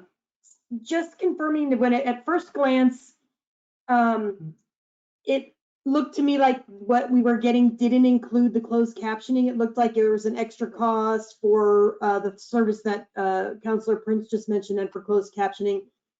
Just confirming again that the package that we're looking at getting does in fact include the closed captioning option should we choose to use that. Is that right? Yeah, Mayor Council Marion, the closed captioning and the package we are currently going to get is for closed captioning of the produced meeting. So once the meeting is being live and it gets produced, the closed captioning will be there. You are correct if you want closed captioning, like Ms. Laranka said, if you want closed captioning on a live meeting, they do offer it, but it is an added service. And that wasn't included in that equipment quote. Right, but as long as it's in the recording, at least if folks want to go back and listen to it later and have issues with hearing or something, they'll be able to have. Yes, that is correct, Matt. Yes. Perfect, thank you.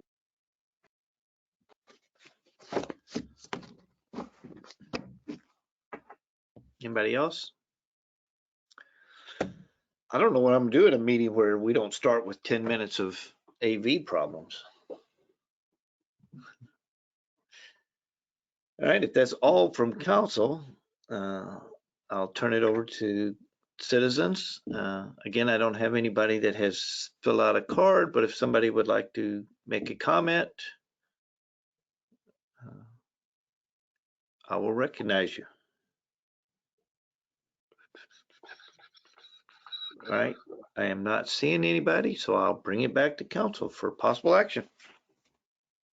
Mr. Mayor, I make a motion that we authorize the purchase from Swaggart to upgrade the council chamber AV equipment for the one-time cost of $51,485 and authorize the city manager to execute the agreement. Second. All right, I have the motion from Councilor Williams, second from Councilor Marion. Any further discussion? All right, all those in favor say aye. Aye. All those opposed, nay. Hearing none, motion carries unanimous. And we go to number 14. Thank you, Mayor and Council. Thank you. Yes, You're welcome. thank you. We're looking forward to it, especially since September, we're going to be back in person. Hopefully, October, maybe 1st of November.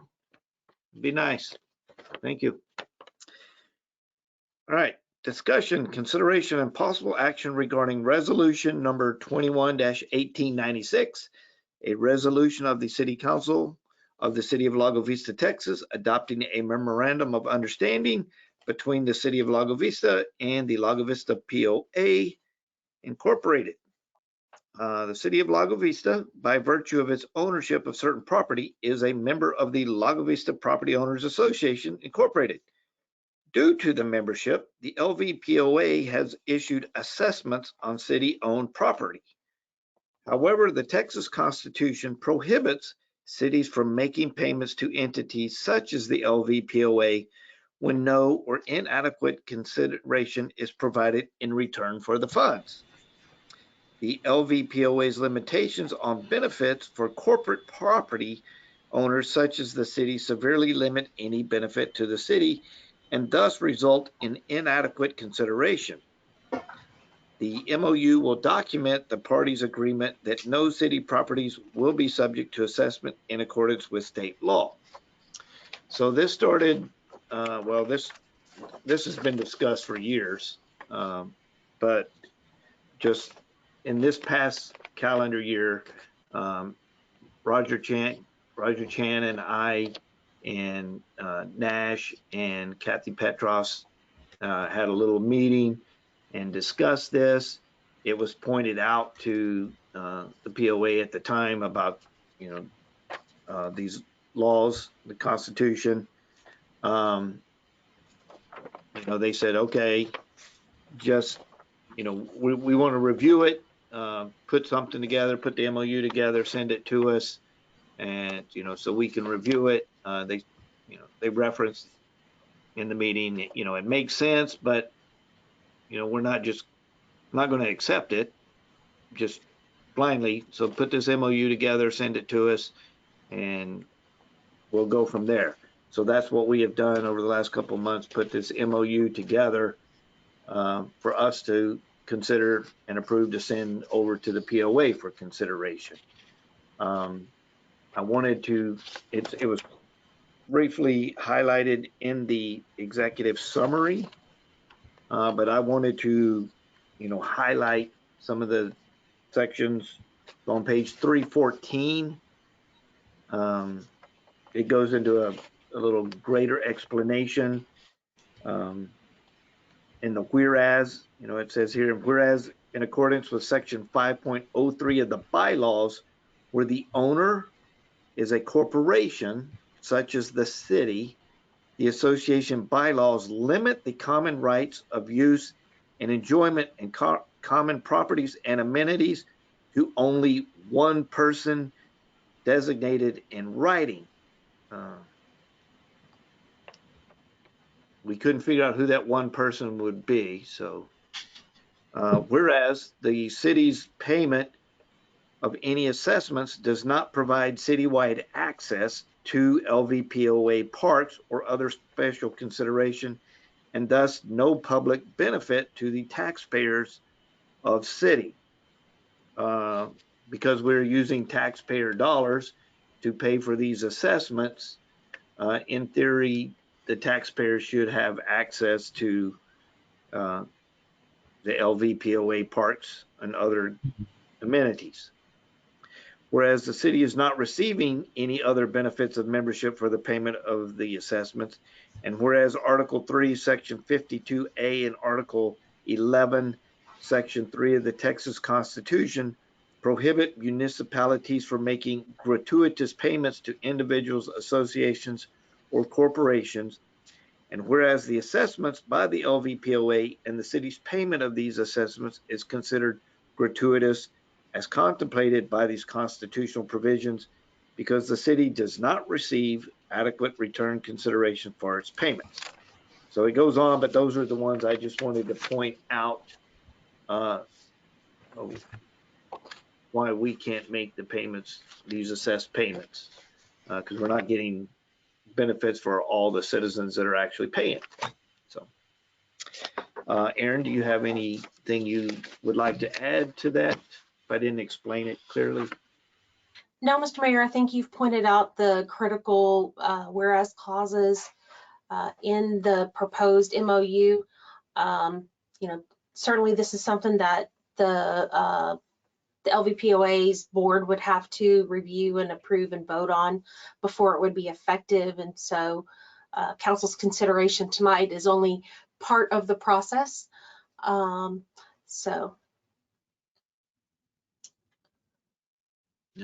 Thank you.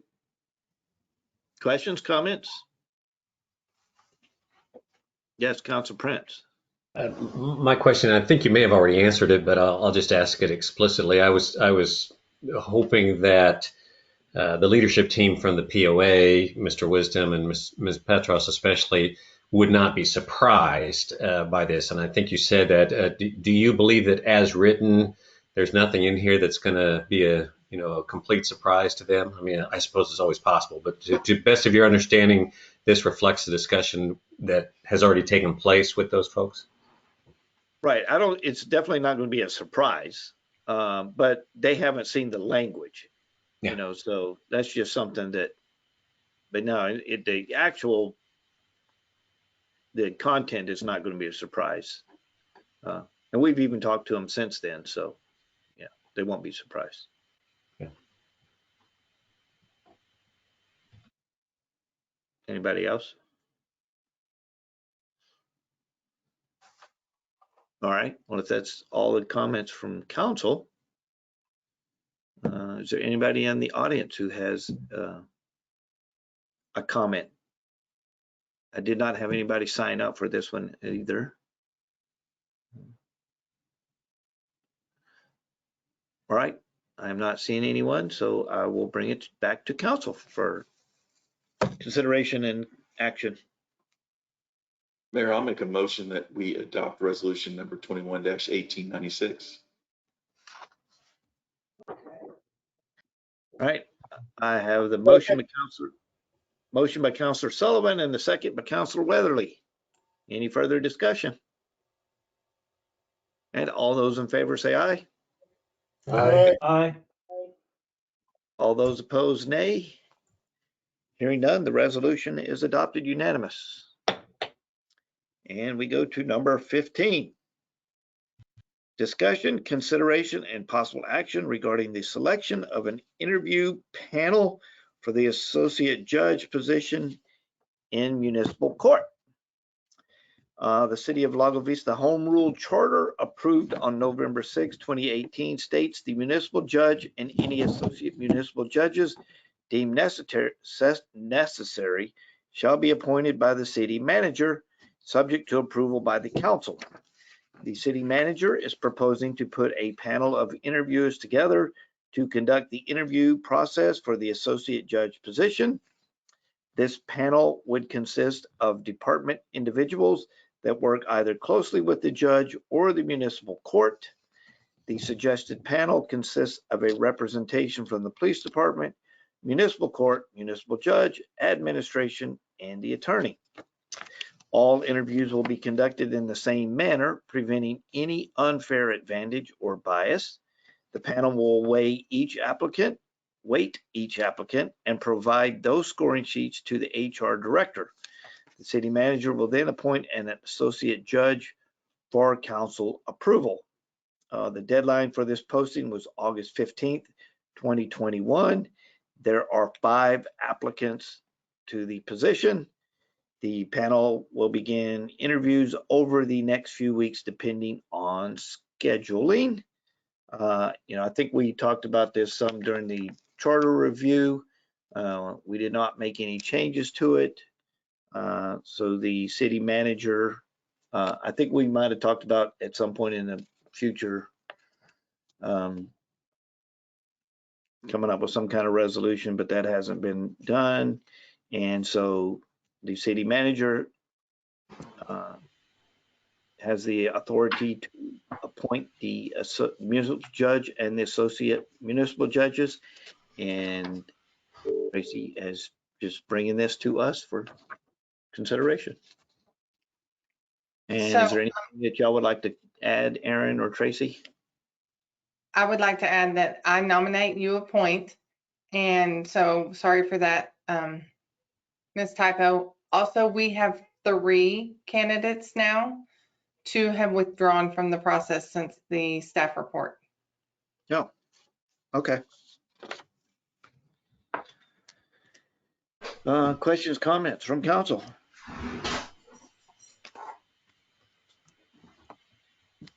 Yes, Council Prince. I thought our current charter says city manager appoints and we approve. The proposal for the next election would be to change the language as Ms. Lavinka just stated. Either way, I think we'll have this discussion where she'll be bringing someone before us. And I applaud the process, openness about the process here. That's great. One question that I did wonder about, we do have a couple of municipal judges in town here who've been, and have been in that position in the past, and would it be helpful to have either them, specifically thinking of Judge Madison, Judge Spindler, either or both of them as part of the process, just to get their perspective? And I'll simply offer that as not saying I think you must do that in your process, but just wondering whether that's something that was considered and might be helpful. My question on that would be, would you bring in outside civilians into a internal city interview process? But I don't know. I'll let somebody else address that. So I think it is a good recommendation. If I were not able to get the current municipal judge to sit on that panel, what I wouldn't want is for another judge outside to give an opinion that may be different than the judge who would have them actually replace them during that time period. I think the heavyweight should be on the current judge, because that would be who would be coming in to take over during his absence or her absence.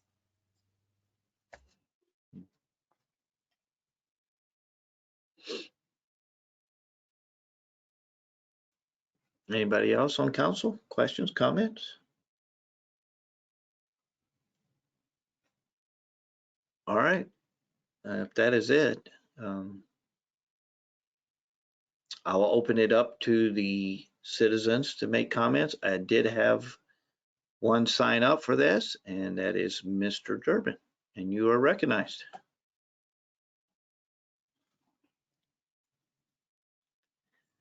Thank you, Mayor. Get my buttons straight there. I did send out I actually wasn't sure I was going to be able to stay on this late tonight, so I did send a letter to each of you. I hope you all got it via email. One of the arguments that and Ms. Slavinka just proposed or stated was that she didn't want an outside mayor or judge to give a different opinion as to who should be selected. It appears that you are going with some sort of a scoring matrix, and if they're just coming in and scoring them objectively, I don't really see how that is a problem, because unfortunately or fortunately for you, Ms. Slavinka, the burden's going to fall on you to make the pick. I read in the packet as to whom you had on your panel, and I do think it's appropriate to have a council or a committee do help with the selection process, but the committee needs to be free of any interest, self-interest, or biased. And I'll start with the members I believe that are appropriate to be on the committee that you've named, and that is yourself, the presiding municipal judge, and the court clerk. You've also named two that I don't believe are appropriate to be on the committee because there is an interest that conflicts with objectivity, and that is the city attorney and the police department. The city attorney represents a party in every case that will be before this judge. It means she's the lawyer for every case that the state brings in this court. She has, the state has, her client has an interest in that conflicts with obtaining a fair and impartial judge. And it's nothing against Ms. Silvera, any lawyer that was in that position. If you had some public defender that represented every defendant that came into the court, I would have the same objection. But the state should not be allowed to pick, one of the parties' lawyers should not be allowed to help in the selection process of a judge. And the police department is similar, but not the same. The police department, a member of the police department will be a witness in every case that comes before this court. And many times they will be the complaining witness. Furthermore, the judge has additional duties as part of the checks and balances system of our judicial process. They review affidavits that support either arrest warrants or search warrants or arrests for everyone they arrest. So the police also have an interest to have a judge which is perhaps more compliant. I'm not saying that they would, I'm not saying that they should, but I believe it's an unforced error to give any defendant these arguments to take forward to a higher court. And there's no reason to do it, because you do have additional expertise here that we're very fortunate to have. Both Judge Madison and Judge Spindler have been judges for over 25 years. They were both associate judges here, so they know what the job is that needs to be done. Neither of them has a bone to pick, as neither of them practice here. The only time that any one of them could ever appear before this court is unless they get a traffic ticket or they dramatically change their practice. They're objective, they're smart, They're very experienced. Judge Spindler has judged cases of everything from minor larcenies all the way up to capital murders. Judge Madison has been a municipal judge for over 25 years. He was named the Municipal Judge of the Year by the TMCA at some point in his career, at least once, possibly twice. And they've given their time graciously to the city, and they're both residents, and both of them continue to practice as judges in other courts. If you have an objective scoring system as described, and all they're doing is applying scores to the talents that are before them and the expertise that's presented in the interviews or on resumes, I don't think that they will not be making a final selection anyhow. As I said, it's a tenet of the judicial system to be fundamental fairness is a tenet of the judicial system, and having we're we're at our 3 minutes. I've 5 more seconds if you'll allow me, Mayor. A tenet of the judicial system is fundamental fairness, and one of the principal goals of our city ethics policy is to avoid the appearance of impropriety. Allowing the prosecution or the prosecution's witnesses to select the judge in any manner or even be part of the selection process flies in the face of both of those policies. Thank you, and that's all I have to say. All right. Thank you very much. All right, Mr. Durbin was the only one I had that had signed up previously to the meeting. Is there anybody else in the citizens in the audience that would like to speak? All right, I will bring it back to council for consideration and possible action. Mayor, I had a question if I could. Yes. So I would ask both Ms. Slavinka and Ms. Silvera, in previous, positions, has this question come up? And have you had panels? And Ms. Silvera, have you participated? Ms. Slavinka, what's your experience been? I'm just curious to know if in previous incarnations, you've had a police chief and a city attorney that were part of the selection process for a judge, and did you have any issues associated with it?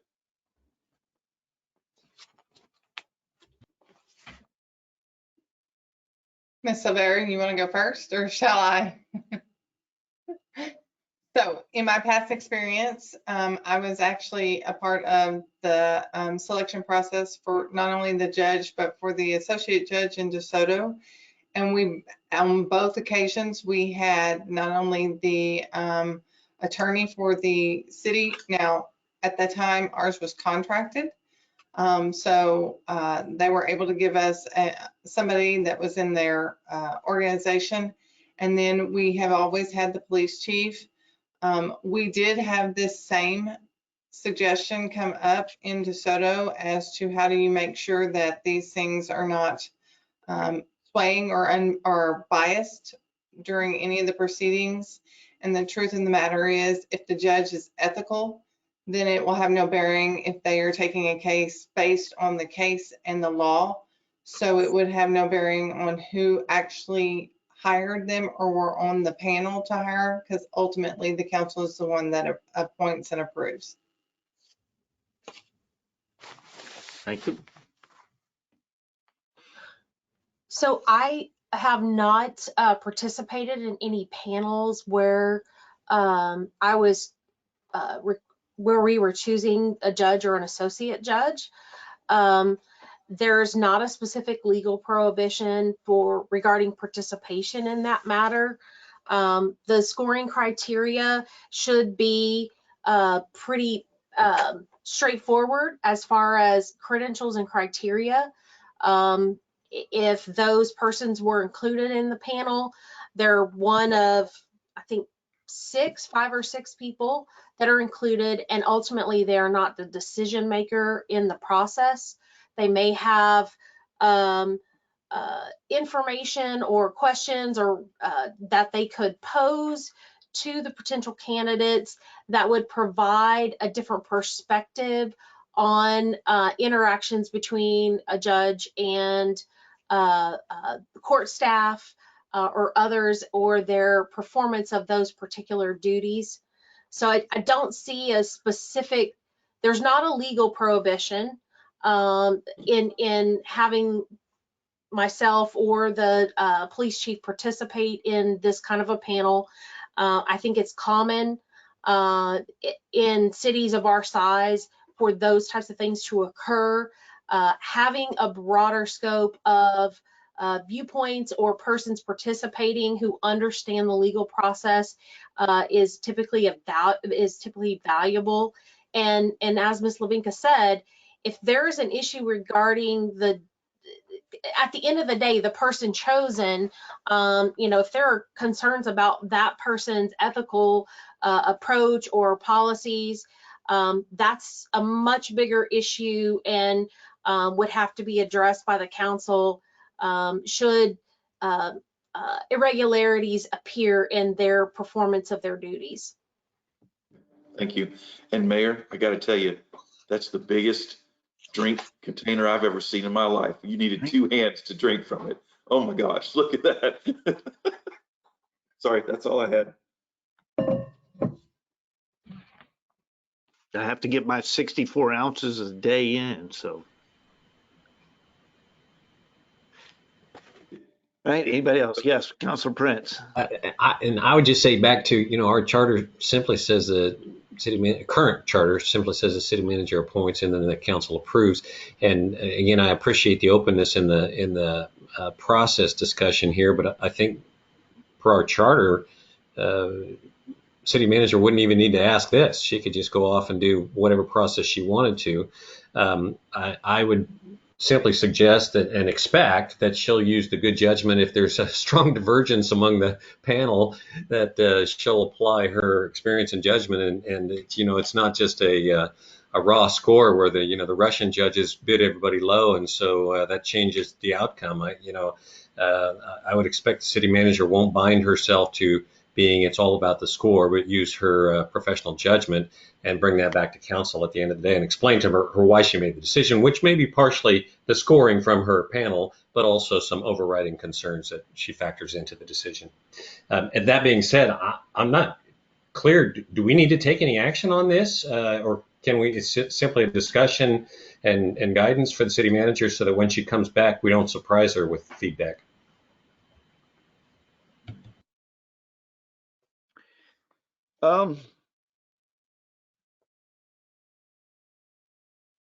Yeah, I don't know, Aaron, I'll let you clarify that. So legally, you don't have to take action. Sorry. I was kind of along the same lines as Councilor Prince. I know she brought it to us for, but she didn't have to, so. It's all about transparency. Would you like us to take action? I think since you are the ones that will eventually approve, I would like for you to be, there would be a consensus of the council as to the interview process. All right. Councilor Marion? So then I wonder, is there really then any objection to considering, again, it's ultimately your decision, Tracy, but is there any possible consideration to maybe adding one person perhaps who might be a little further away from the actual court proceedings on the committee? So from what I'm seeing here, it just says representation from the police department. I'm thinking that means one person. Municipal court means one person. If it's more, by all means, feel free to clarify that. But a panel of 6 isn't necessarily too many. I've been on some much bigger panels than that. But there could be some value in involving someone who may bring a different perspective to the interview process, who may not be so closely linked to the actual proceedings of the court. And so I'm just wondering if that could be something that might be considered. So let me answer your first two questions. Yes, it is one person from the police department and one person from the court. And so it doesn't necessarily have to be the chief. I just want to make sure that there is a representation from that area, since they are a part of the puzzle.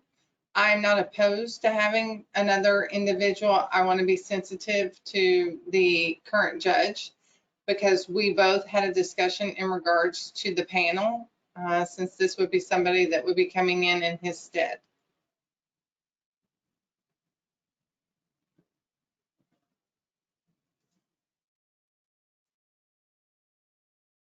Did you have a follow-up, Councilor Marion?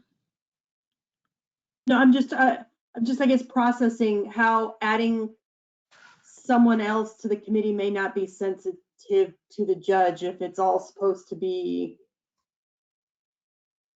like you're gonna have a scoring matrix. And No, that's not what I'm saying. I'm saying, since he and I had the discussion of what I was going to bring forward to the council, before I say that I'm going to put somebody else on it, I would like to have that conversation with him. We were in agreement as to what that panel would look like during the interview process. so then if you're asking us to take action on this tonight, would it be take action on this exact panel? It would be on this exact panel, or you would give the discretion that you want somebody else, if that is the consensus of the council. And then that is what I would take back to the current judge.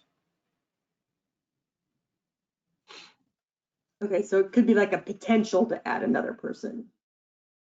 Doesn't mean that it necessarily has to be. Okay. All right. It's all in how the motion is made.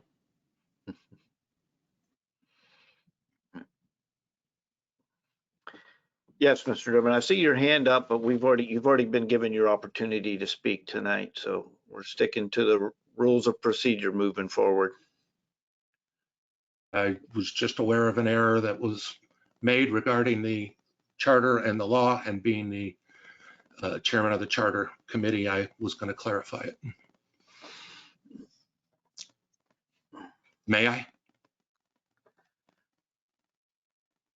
All right, go ahead. Thank you. It's been stated that the charter says that the city manager appoints and you all approve, but the charter is actually being amended to have you guys approve, because that's what the state law is. The state law is you approve. State law trumps the charter. So no matter what we say in our charter, this is actually going to be you guys making an appointment. Thank you. I think Aaron will confirm that. All right, thank you. I was awaiting the appropriate opportunity to speak to that point. Thank you, and I think I was the one who made that statement, so thank you for that correction. I would just say I kind of lean towards Ms. Marion, that adding another judge simply to get their input, and again, I would not expect you to say the scoring is the ultimate decision point, but it would just be, as you are the decision maker, having another voice that you can at least say, is this radically different than what I'm hearing elsewhere, or is it consistent? Seems like it could be a positive thing. But that again, I think any process you use, ultimately you're going to bring us back a good candidate. So we'll be. But that's the way I would lean if we're going to make a motion here tonight for others on the council. Councilor Sullivan. Mayor, I'd like to make a motion, and we'll just see if people like it, and if they do, they'll second it, and if they don't, they won't. I'll make a motion that we approve the process that the city manager will use in selecting a associate judge to bring forward to the council as has been described in the executive summary, and that we also provide the latitude to her that if she decides she wants to add an additional person or persons to that panel, that she has that latitude to do that. Second. All right, I have a motion, Counselor Sullivan, and the second from Counselor Williams. Any further discussion? Yes, Counselor Davila. Mayor, my question is, are we taking action on the resolution that's before us, or are we doing something else? He went with this, but he amended it to add additional latitude to, if he wanted to add another person. And I don't believe it's a resolution. I think we're just approving a process that she wants to follow. Right.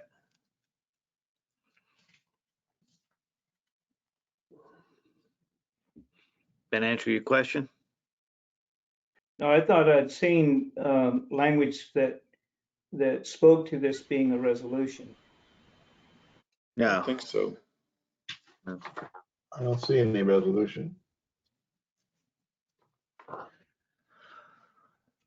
Okay, I stand corrected. All right, any further? Yes, Councilor Prince. I'll simply say, I think, Mr. Sullivan, you threaded the needle nicely on that, so thank you. Quite welcome. I tried. All right, well, if that is all the discussion, all those in favor say aye. Aye. All those opposed, nay. Hearing none. The selection process approved unanimous. Thank you, Mayor and Council. And that is the agenda. So, as of 10:19, note it is not 1:30 in the morning. I can't believe it. As of 10:19 You're p.m. lucky you ended before 10:30. Well done. Cost me $5.